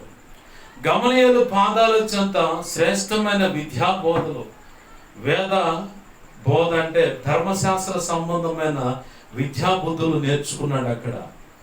మరి అంత నీతిమంతంగా బ్రతుకుతున్నటువంటి ఆ వ్యక్తి అంటాడు, ఒకానొక సమయం రాగానే ధర్మశాస్త్రాన్ని బట్టి నేను నీతిమంతుడిగా బ్రతికాను, కానీ ఆ ధర్మశాస్త్రం ఇచ్చేటువంటి నీతి నన్ను తండ్రితో సమాధానం పరచదు. ఒకప్పుడు మూర్ఖంగా నేను సంఘాన్ని హింసించాను, పరిశుద్ధులను చిత్రహింసలు పెట్టాను, చంపాను. కానీ తన మహాదయా ఉచిత సంకల్పం కృప చొప్పున ఆ ప్రభు దమస్కు మార్గంలో దర్శించాడు, రక్షించాడు. ఆనాటి నుంచి నా మనసు, నా పరిస్థితులన్నీ మారిపోయాయి. ధర్మశాస్త్రాన్ని బట్టి నా నీతిమత్వం కాదు, నా యేసయ్య కృప ద్వారా ఆయన రక్తంలో కడగబడ్డాన్ని బట్టి, ఆయన ఇచ్చే రక్షణ వస్త్రం, ఆయన ఇచ్చే నీతి వస్త్రాన్ని బట్టి తండ్రి ఎదుట నేను నీతిమంతుడిగా కనబడుతాను. అది తప్ప ఇంకో రెండోది లేదని చెప్పని తను గ్రహించాడు. గ్రహించిన వాడే సంఘానికి ఒక పక్క హితబోధ చేస్తూ, మరో పక్క తన భక్తిని రక్షణను, భక్తిని జాగ్రత్తగా కొనసాగిస్తూ ఉన్నాడు. ఎలా అంటే తరచు ఉపవాసాలు, జాగరణతో తన శరీరాన్ని తను నలగొట్టుకుంటూ ప్రభు యొక్క శ్రమలలో, ఒక చోట అంటాడు పత్రికల్లో, యేసు ప్రభు అనుభవించిన శ్రమలలో కొదువైన వాటిని నేను అనుభవించాను, వాటిలో నేను పాలివాడినని అంటాడు. ఇప్పుడు లేఖనం ద్వారా మనతో ఏమంటున్నాడంటే, ఆ పునరుద్ధానములో నేను పాలివాడిని కావడానికి ఆయన శ్రమానుభవం ఎట్టిదో, ఆయన పునరుద్ధానం యొక్క ఫలం ఎట్టిదో అవన్నీ రుచి చూడటానికి కొన్ని శ్రమలలో నేను కొనసాగిపోతున్నానని చెప్పంటూ సాక్ష్యం ఇస్తున్న మాట ఏంటంటే, రెండు మాటలు సాక్ష్యం ఇస్తున్నాడు. పునరుద్ధానము ప్లస్ పునరుద్ధాన ఫలము, అలాగనే రెండో మాట ఆయన శ్రమలలో పాలివారునై. ఇలా క్రీస్తు రక్తంలో కడగబడిన వారు, ప్రసంగం ఇప్పుడు ప్రారంభమైంది, 5 నిమిషాలు ముగించేస్తాను నేను. క్రీస్తు రక్తంలో కడగబడిన వారు శ్రమ అనుభవించడానికి సిద్ధపడట్లేదు, కష్టపడి మోకాళ్ళ మీద ఉండి ప్రార్థన చేయడానికి ఇష్టపడతలేదు. అంత సుఖవంతమైన భక్తి, సౌఖ్యవంతమైనటువంటి విలాసవంతమైన సేవా పరిచయ విధానం కానీ, సౌఖ్యంగాను విలాసవంతంగాను, లగ్జరీ లైఫ్, డిగ్నిటీగాను లగ్జరీగా ఉండాలా. సెంట్రల్ ఏసీ పెట్టి అద్దాలు బిగించి మనకు ఆడ పోగానే కాస్త లోపల రూమ్ ఫ్రెషనర్ కొడతారు, ఆ తర్వాత బిల్లుతో కూడా శాంపుల్ వాయి కొడతారు. దేవునికి మహిమ కలుగునుగాక. హల్లెలూయా. అదేగా జరిగేది ఏసీ గదుల్లో. రెస్టారెంటా, బార్బర్ షాపా, ఇప్పుడు బార్బర్ షాపులు కూడా వచ్చింది ఏసీ అని. బ్యూటీ పార్లరా, జ్యూస్ పాయింటా, లేదంటే ఫాస్ట్ ఫుడ్సా, ఎక్కడికన్నా పో, ఏసీ లేకపోతే అక్కడ రన్ను కాదు, వ్యాపారం వృద్ధి ఉండదు. బాగా నేర్చిన వారే మనిషి యొక్క నాడిని పట్టుకొని ప్రతి ఒక్కరూ లగ్జరీ లైఫ్ను ఆశిస్తున్నారు, సుఖవంతమైన పరిస్థితులు కోరుకుంటున్నారని చెప్పని ప్రతి ఒక్కరు ఏసీ పెడుతూ చంపలు వాయి కొడతాం బిల్లులో. ప్రభునందు ప్రియమైన దేవుని బిడ్డలు గమనించండి, ఇవాళ క్రైస్తవత్వం కూడా అలాగనే మారిపోయింది.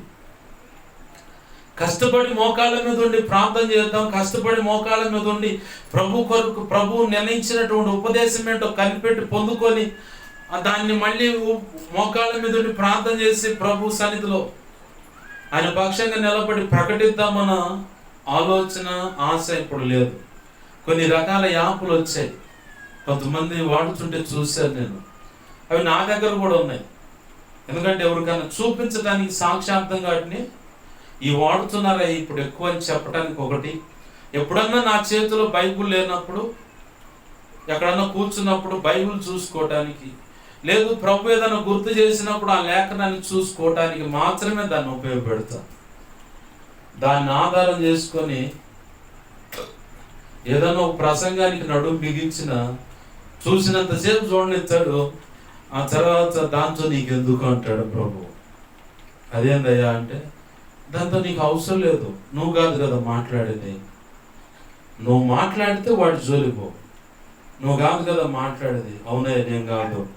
సరే నీకు ఒక మూలవాక్యం ఇస్తా, దాన్ని ఎత్తిపట్టి ప్రభు సన్నిధిలో, దేవుని సన్నిధిలో ప్రార్థన చేసుకో చాలు.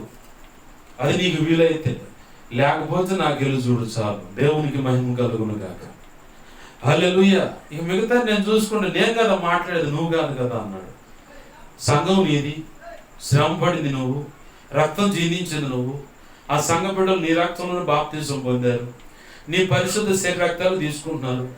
నేను ఒక నిమిత్తం మాత్రమే, నాకెందుకు ప్రభు ఎగస్టాలు, ఆడ ఉండమంటే ఆడ ఉంటా, ఆడ కూర్చోమంటే ఆడ కూర్చుంటా, ఇంకా అంతకు మించి ఎక్కువ పెట్టుకోనయ్యా, నువ్వే చూసుకో అని చెప్పని వదిలేస్తా. దేవునికి మహిమ కలుగును గాక. హల్లెలూయా.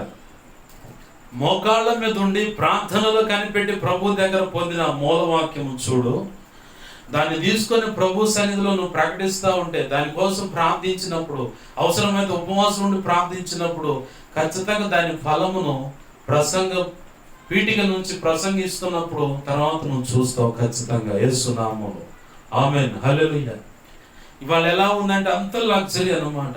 కనిపెడతాం లగ్జరీ, ప్రార్థన చేయటం లగ్జరీ, మందిరంలో అగ్రపీఠాలు కోరుకుంటూ ఉంటారు, పరిచర్లు అగ్రపీఠాలు. ఏం చేసుకోవటానికి? వాగులో పోయటానికి అగ్రపీఠాలు. అగ్రపీఠాలు ఏం చేయటానికి? వాగులో పోయటానికి. నా వ్యక్తిగత సాక్ష్యాన్ని బట్టి నేనైతే చెప్తా, నేను సంఘములోకి ఎంటర్ అయిన కాడ నుంచి ఇప్పటి వరకు కూడా అనేక పర్యాలు నేను తృణీకరించబడ్డాను, అవమానపరచబడ్డాను. అంటే నీకు వాళ్ళకు పడదా అంటే కాదు. నాకు ప్రభు ఇచ్చిన ఆధ్యాత్మిక పరిపక్వతను బట్టి, ప్రభు సన్నిధిలో నేను ప్రార్థనలో గడుపుతున్న దాన్ని బట్టి, ప్రభు పరిచర్య ఆసక్తిగా చేస్తున్న దాన్ని బట్టి అనేకులు నిందించారు, తృణీకరించారు, ఎడం పెట్టారు. వాళ్ళు తేడా నేను చెప్పట్లా, వాళ్ళ ముందు నేనే సరిగా లేను అనుకుంటాను. నేను ఇప్పటికి కూడా ఆ పరిస్థితులను బాధపడి కన్నీరు గారుస్తాను. వాళ్ళ మీద మళ్ళీ పగ పెట్టుకొని నేను, నాకెందుకు? రోమా 12:19 ప్రకారం పగ తీర్చుకుంటారు నా వంచు అన్నాడు. ప్రభు నీకు అప్పచెబుతున్నాను, ఏమో వాళ్ళకి తెలియదు, క్షమించని. ఇదే మాటని ప్రభు సన్నిధిలో వాళ్ళకి అప్పచెప్పి, ఏసైకి అప్పచెప్పేసి పక్క వెళ్ళిపోవచ్చు. ఇక మళ్ళీ దాన్ని పట్టించుకోను. వాళ్ళు ఏమన్నా కానీ, వాళ్ళు ఇంకేమన్నా అనుకోని నేను పట్టించుకోను, వదిలేస్తా, నా పనిలో నేను ముందుకు వెళ్ళిపోవచ్చా. అందుకే ప్రశాంతంగా తిరిగేది. లేనిపోయిన పగలో కక్షలని హృదయంలో పెట్టుకొని ఆ మోపెంచుకొని ఎవడు తిరుగుతాడు? ప్రభు చెప్పిన మాట ఏంటంటే, నా మీద నీ భారం మోపపోయా, నేను చూసుకుంటాను అన్నాడు. ప్రభునందు ప్రియమైన దేవుని బిడ్డలు గమనించండి. ఈరోజు భక్తి సాధన ఎలా ఉందంటే, ఒకళ్ళు ఆ మాట అన్నారు, ఒకళ్ళు ఈ మాట అన్నారు, కాబట్టి నేను ఆడుండను ఏడుండను అని చెప్తూ ఉంటారు. కానీ నేను అంటాను, నిందలలోనే, తృణీకారాల్లోనే ప్రభువు యొక్క ఉన్నత ఆశీర్వాదం దాగి ఉంది. దేవునికి మహిమ కలుగును గాక.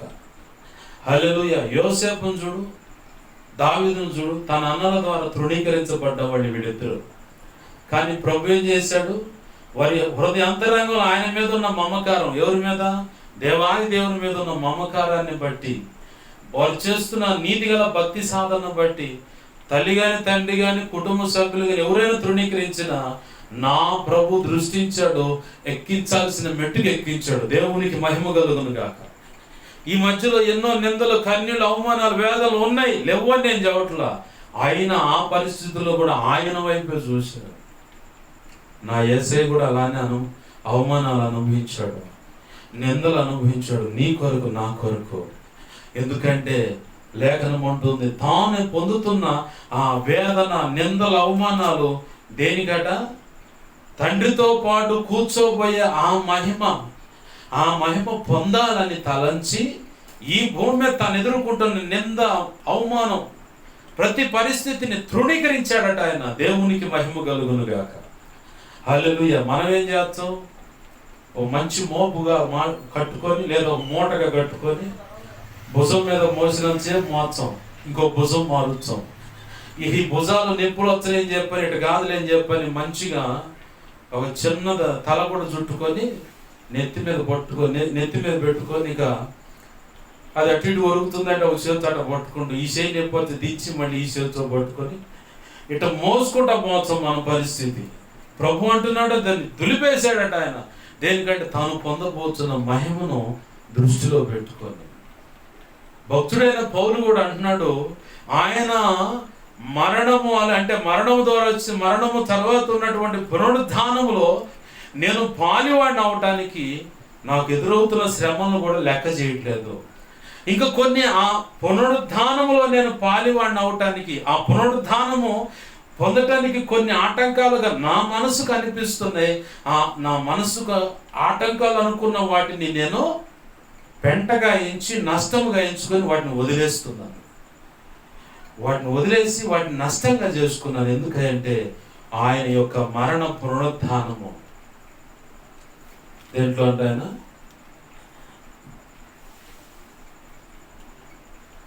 మృతులలో నుండి నాకు పునరుద్ధానము కలగవలనని. అసలు ఈ పునరుద్ధానము పౌలు గారికి కలగటం ఏంటి? మనకు కలగదా అని ప్రశ్న ఏంటి? ప్రశ్న పుట్టాలి.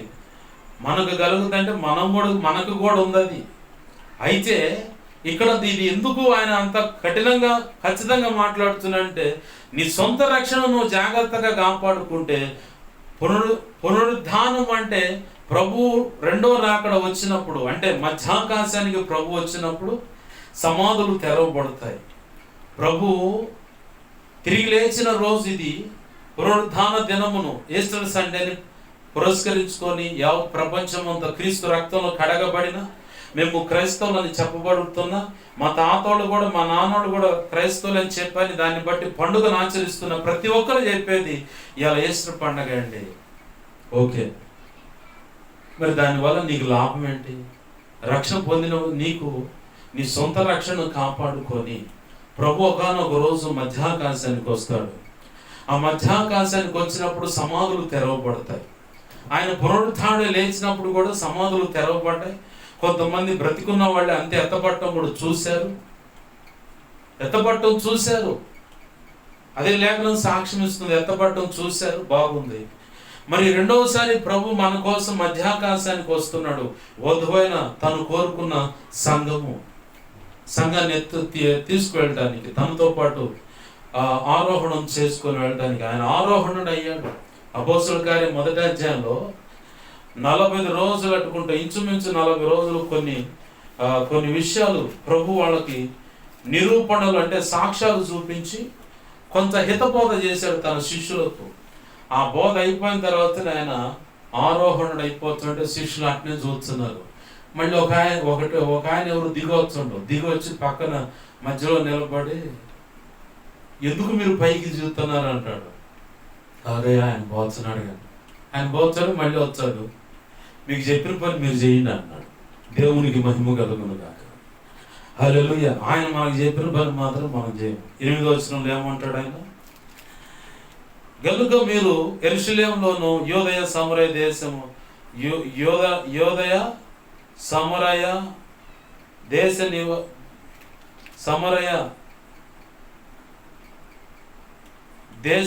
దేశముల ఎన్నంతటను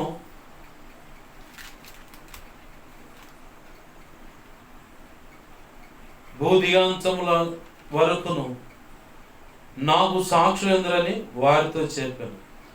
ఆ మాటలు విన్నారు కదా. ఇప్పుడు మీరు బయలుదేరాల. యోదయ అంటే ఇల్లు లేదా సంఘం, సమరయం అంటే నీ బయట చుట్టుపక్కల నువ్వు దేవుని పని ప్రకటించే విషయం, దేవుని సువార్త ప్రకటించే విషయం, ఇది నువ్వు చేయాలని ప్రభు చెప్పాడు. దాన్ని పక్కన పెడతాం, మనం ఇంట్లోనే కూర్చొని తిరుగుతూ ఉంటాం, ఏడేడు తిరుగుతూ ఉంటాం.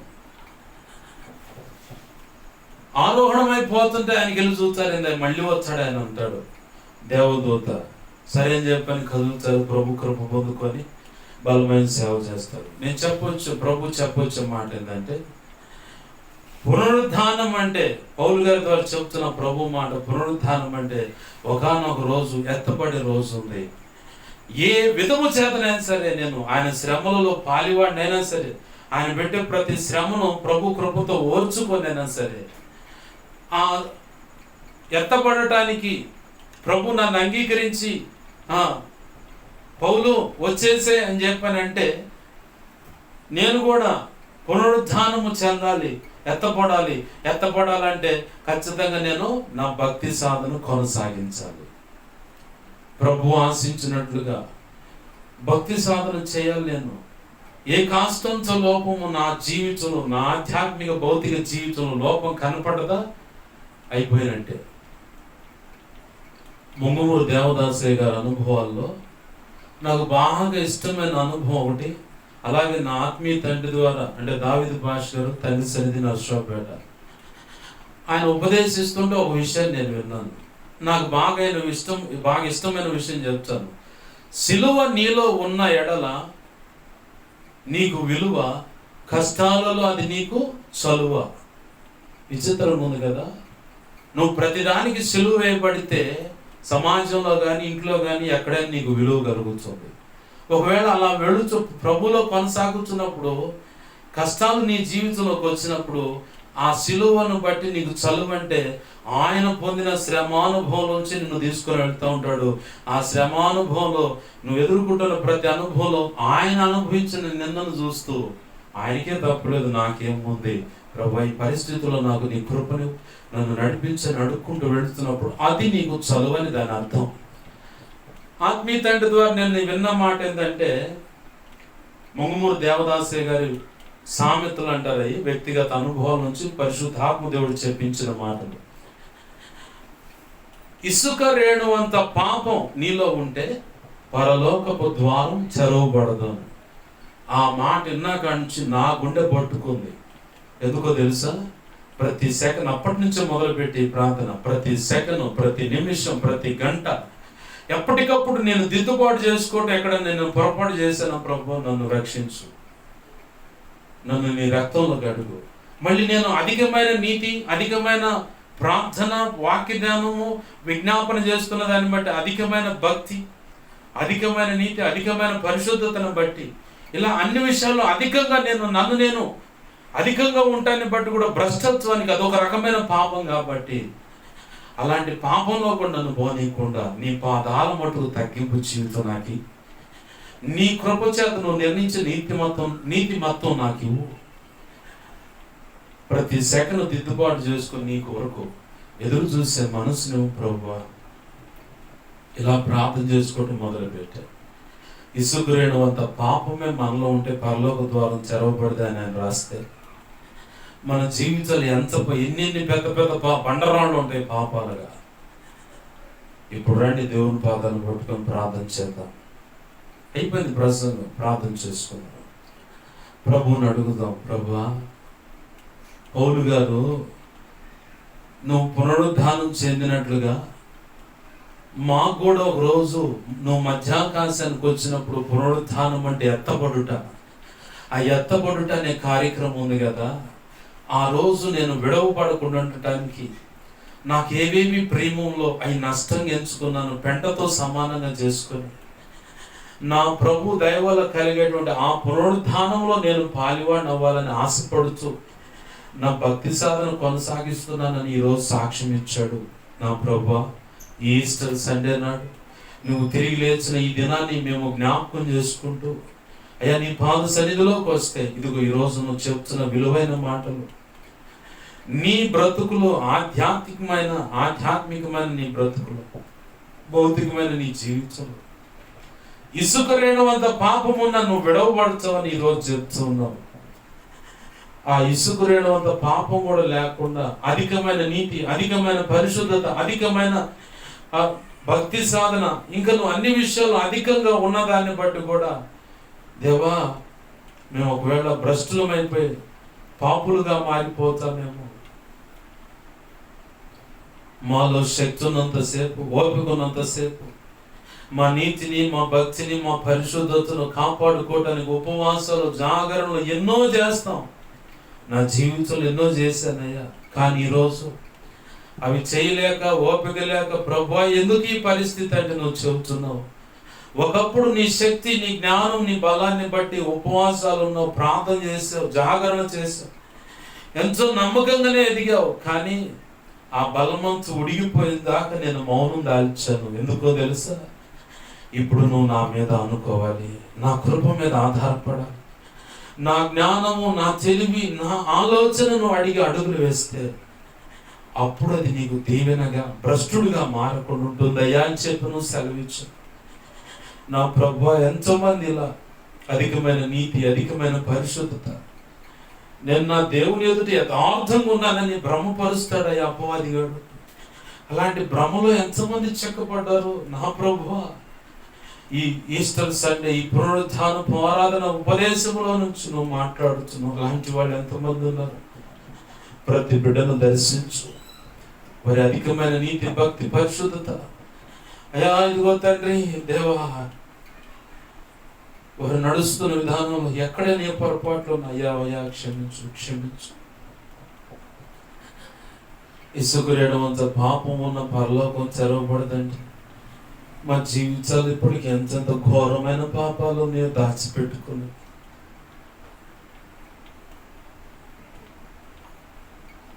ఇప్పటికి ఎంతెంత గొప్ప ఘోరమైన పాపాలు ఉన్నాయో ప్రభు. ఎంతమంది నీ బిడ్డలు నీ పాదాలు పట్టుకొని క్షమాపించమని అడుగుతున్నారు. దేవా దేవా, కనికరించు, కనికరించే, కనికరించే. ఎవరెవరు జీవితాలు అయ్యా, నా జీవితంలో, నా హృదయంలో, నా మనస్సులో అయ్యా, నా తలంపులు, ఊహలు, ఆలోచనలో అయ్యా, నా ప్రతి చర్యలో, నా నడకలైన, పడకలైన, నుంచుంట, కూర్చుంట, తిరుగుట విషయంలో ఎక్కడ ఏ పొరపాటు ఒప్పుకుంటున్నాను ప్రభువా. ఎలాగైనా ఎంత నష్టమునైనా అనుభవించింది, ఆ పునరుత్థానములో మేము పాలివారం కావాలి ప్రభువా. పౌలు గారు ఆశించినట్లుగా సమస్తమును పెంటగా ఎంచుకున్నాను, నష్టముగా ఎంచుకుంది. ఎట్లయినా ఆయన పునరుత్థానంలో నేను పాలివాడిని కావాలి. ఆ పునరుత్థానంలో పాలివాడు కాకపోతే నేను బ్రతికి ఉపయోగం ఏంటంటున్నాడు పౌలు గారు. దేవా దేవా, విడవబడే గుంపులో మేము ఉండకూడదయ్యా. యోహాను సువార్తలో యేసయ్యా నువ్వు చెబుతున్నావు, నా తండ్రి చేత ఆశీర్వదింపబడి పిలువబడిన వారులారా కుడి చేతి వైపు వచ్చి నిలవబడండి అని చెప్పి అంటున్నావు. అయ్యా, కుడి చేతి వైపు గొర్రెలను, ఎడం చేతి వైపు మేకలను వేరుపరిచినట్లుగా ఒకానొక రోజు వేరుపరచబడబోతున్న రోజు రాబోతుంది ప్రభా. ఆ కుడివైపు నిర్ణయించిన గొర్రెల మందలో మేము ఉండాలయ్యా. ఇదిగో తండ్రి, విడవబడే గుంపు మేకల మందలో మేము ఉండకూడదు ప్రభా. అయ్యా కనికరించు. జ్యేష్ఠుల సంఘంలో జ్యేష్ఠునికి సహోదరులుగా, సహోదరులుగా మేము ఉండాలి ప్రభా. మా జ్యేష్ఠుడు యేసయ్యా, నీ తమ్ముళ్ళుగా, నీ చెల్లెలుగా మేము ఉండాలి ప్రభా. జ్యేష్ఠుల సంఘంలో మేము కూడా ఉండాలయ్యా. మా అందరికి జ్యేష్ఠుడు నువ్వే. నీ ద్వారా నిర్ణయించిన జ్యేష్ఠుల సంఘంలో మేము ఉండాలి. కృప అనుగ్రహించు, కృప అనుగ్రహించండి అయ్యా. కనికరించి ఇప్పటి వరకు ఎన్ని పొరపాట్లు చేసి దాచిపెట్టుకున్నారో తిరిగి తిరిగి చేస్తున్నారు. అటు బంధకాల నుంచి ప్రతి ఒక్కరిని విడిపించు. ఎంతమంది అయ్యా ఈ పొరపాటు వదిలేస్తున్నాను, నాకును ఆ పునరుత్థానంలో పాలు పొందాలని ఆశపడుతున్నాను అయ్యా. నా ప్రతి అవిధేయతను ఒప్పుకుంటున్నాను, క్షమించమని ఎంతమంది నీ బిడ్డలు నీ పాదాలు పట్టుకొని బతిమలాడుతున్నారు. ప్రతి బిడ్డలు నీ కృప ద్వారా అంగీకరించమని, నీ వాక్యాన్ని హెచ్చించుకుంటున్నాం, నీ నామాన్ని గొప్ప చేసుకుంటున్నాం ప్రభు. నిన్ను బతిమలాడుకుంటున్నాం, సహాయం చేయ. నీకు వందనాలు, కృతజ్ఞతాస్తుతులు చెల్లిస్తున్నాం. ఈ వారంలో ఉన్న సంఘ క్రమాలని జయకరంగా జరిగించు, నీ చిత్త ప్రకారం జరిగించు. ఈ వార ప్రయాణాలు ఏమున్నా నీ చిత్త ప్రకారమే జరిగించు ప్రభు. నీ కాపుదల నుంచి మా నిమిత్తం ప్రార్థించమని అడిగిన ప్రతి ఒక్కరి అవసరత నీ కృపచే తీర్చు. నా కోసం, పరిచయం కోసం, మా కోసం అన్ని విషయాలు ప్రార్థిస్తున్న ప్రతి బిడ్డను దీవించి నీ కృపచేత నీ సేవకు అభిషేకించి నీ సేవలు గొప్పగా వాడుకో. ఈ ప్రాంతంలో ఉన్న ప్రజలను అందరినీ కూడా దర్శించు, దీవించు, రక్షించు. వారి పనులు మీరు చూడండి, క్షేమాన్ని దయచేయి. అయా సహాయం చేయి. రక్షణ లేని బిడ్డను దర్శించి రక్షణ అనుభవం తీసుకురా ప్రభు. నీ ఆత్మకార్యంలో జరిగించు. అన్ని విషయాలు మీరు చూడు, నడిపించండి. నీకు వందనాలు, కృతజ్ఞత, ఆస్తుతులు చెల్లిస్తున్నాను. సర్వాధికారి నీకే స్తోత్రాలు ప్రభు. నాకు మాకు మా మీద ఇంకెవరికైనా కలవని దర్శనం స్వప్నాలు చూపించబడ్డా సమస్త చీకటి శోధన వాటి ప్రభావం యేసునామములో నీవు నాకు ఇచ్చిన అధికారం చొప్పున బంధిస్తున్నాను, లయపరుస్తున్నాను. బంధించి లయపరిచిన నీ కృతజ్ఞతాస్తుతులు మాత్రండి. అయ్యా నాకు మాకు మా మీద ఇంకెవరికైనా కలవని దర్శనం స్వప్నాలు చూపించబడ్డ సమస్త మంచి కళ మంచి దర్శనం మంచి స్వప్నం వచ్చిన సమస్త మంచి నీ పాసనలు యోహాను చూసి యేసునామములో త్వరపెట్టవి జరిగేలా చేసి నెరవేర్చమని బతులాడుతున్నా. త్వరపెట్టవి జరిగేలా చేసి నెరవేర్చినందుకు నీ కృతజ్ఞతాస్తుతులు. కనికరించమని నీ కృపా కార్యములు జరిగించును మాత్రమే మహిమ పొందుదాం. మా ప్రియుడును మా రక్షకుడైన యేసును తనంత శక్తిగల నామమున అడిగి వేడుకొని ప్రార్థించి సమస్తం పొందుకో. సంఘ అవసరతలు ఎన్నో ఉన్నాయ్యా, కృప చేత ఎవరెవరిని ఎలా ప్రేరేపిస్తావు సహాయం అందించు. అన్ని విషయాలు కృపను గురించి సహాయం చేయమని మీ దాసుడు ఫిరయ్య గారిని కూడా జ్ఞాపకం చేసుకుని ఆయన చుట్టూ ప్రత్యేకమైన నీ కంచె కాపుదల ఉంచు. ఆ స్పిరిచువల్ వారి పేరు కూడా మీరే కంచునుగా జరిగిన సహాయం చేయండి. నీ గొప్ప కార్యాలు జరిగించడం మాత్రం మహిమ పొందండి. మా ప్రియుడును మా రక్షకుడైన యేసును తనంత శక్తిగల నామం అడిగి వేడుకొని ప్రార్థించి సమస్తం పొందు. 2 తిమోతి 1:12 ప్రకారం ఆ లేఖనం ప్రకారం నీ కృపా హస్తాలు నన్ను మమ్మల్ని అప్పచెప్పు. యేసునామమున ప్రార్థించి సమస్తం పొందుకు నేను మహిమపరుచుకుంటున్నాం మా తండ్రి. ఆమేన్. ఇప్పుడు మన తండ్రి అయిన దేవుని ప్రేమయు ఆయన ప్రియకుమారుడైన యేసుక్రీస్తు వారి కృపయు పరిశుద్ధాత్మ దేవుని అన్యోన్య సహాయ సహవాసం సమకూడిన శబ్దంత్రాల ద్వారా విన్నా, అలా సెల్ ఫోన్ ద్వారా విన్నా, అలాగే వీడియో ద్వారా వింటున్నా, ఇక ముందు వినబోతున్నా, అలాగే సార్వత్రిక సంఘంలో ఉన్న సకల పరిశుద్ధులకు నిత్యత్వము చేరు పర్యంతరం సదాకాలము తోడై ఉండి పౌలు గారు ఆశించినట్లుగా మనమందరం కూడా ఆ పునరుత్థానంలో పాలివారమై ప్రభు రాకడలు ఎత్తబడి ఆయన చేత అంగీకరింపబడి మెప్పు ఘనత మహిమ బహుమతులు అందుకొని నిత్యత్వంలో ప్రవేశించి యుగ యుగాన్ని ఆయనతో కలిసి నిత్యరాజ్య పరిపాలన చేసే భాగ్యం నీకు నాకు ప్రార్థన ఏకీభవిస్తున్న వారికి ఇటు కృపకు నిర్ణయింపబడ్డ వారందరికీ ప్రభు తన ఉచిత కృప చేత అనుగ్రహించును గాక. అలాగన భక్తి సాధనలు మనం నడిపించును గాక. తద్వారా మనందరం కలిసి ఆయన మహిమపరచును గాక. ఆమేన్. యేసు రక్తమునకే జయం. ప్రభేసు రక్తమునకే జయం. ప్రభేసు నామమున సంపూర్ణమైన విజయం కలుగును గాక. ఆమేన్. అపవాది వాడి దూతలు చీకటి అంధకార శక్తులు క్రియలంటే అవెంత ప్రమాదకరమైన మంత్ర ప్రయోగాలు వాటన్నిటికీ అనంతనాశనం సర్వనాశనం నిత్యనాశనం కలుగును గాక. ఆమేన్. యేసు రక్తమునకే జయము జయము జయము. అందరికీ వందనాలు. ప్రభు కృప మీ అందరికీ, మీ ఆత్మలకు, కుటుంబాలకు, కుటుంబ సభ్యులకు, అలాగే సేవా ఫలాలకు, సంఘాలకు, సంఘ బిడ్డలకు, సేవకులు కూడా, సార్వత్రిక సంఘం సకల పరిశుద్ధులు కూడా తన ఆత్మ కృప చూడే ఉండి నడిపించును గాక. ఆమేన్. ఆమేన్. అందరికీ వందనాలు.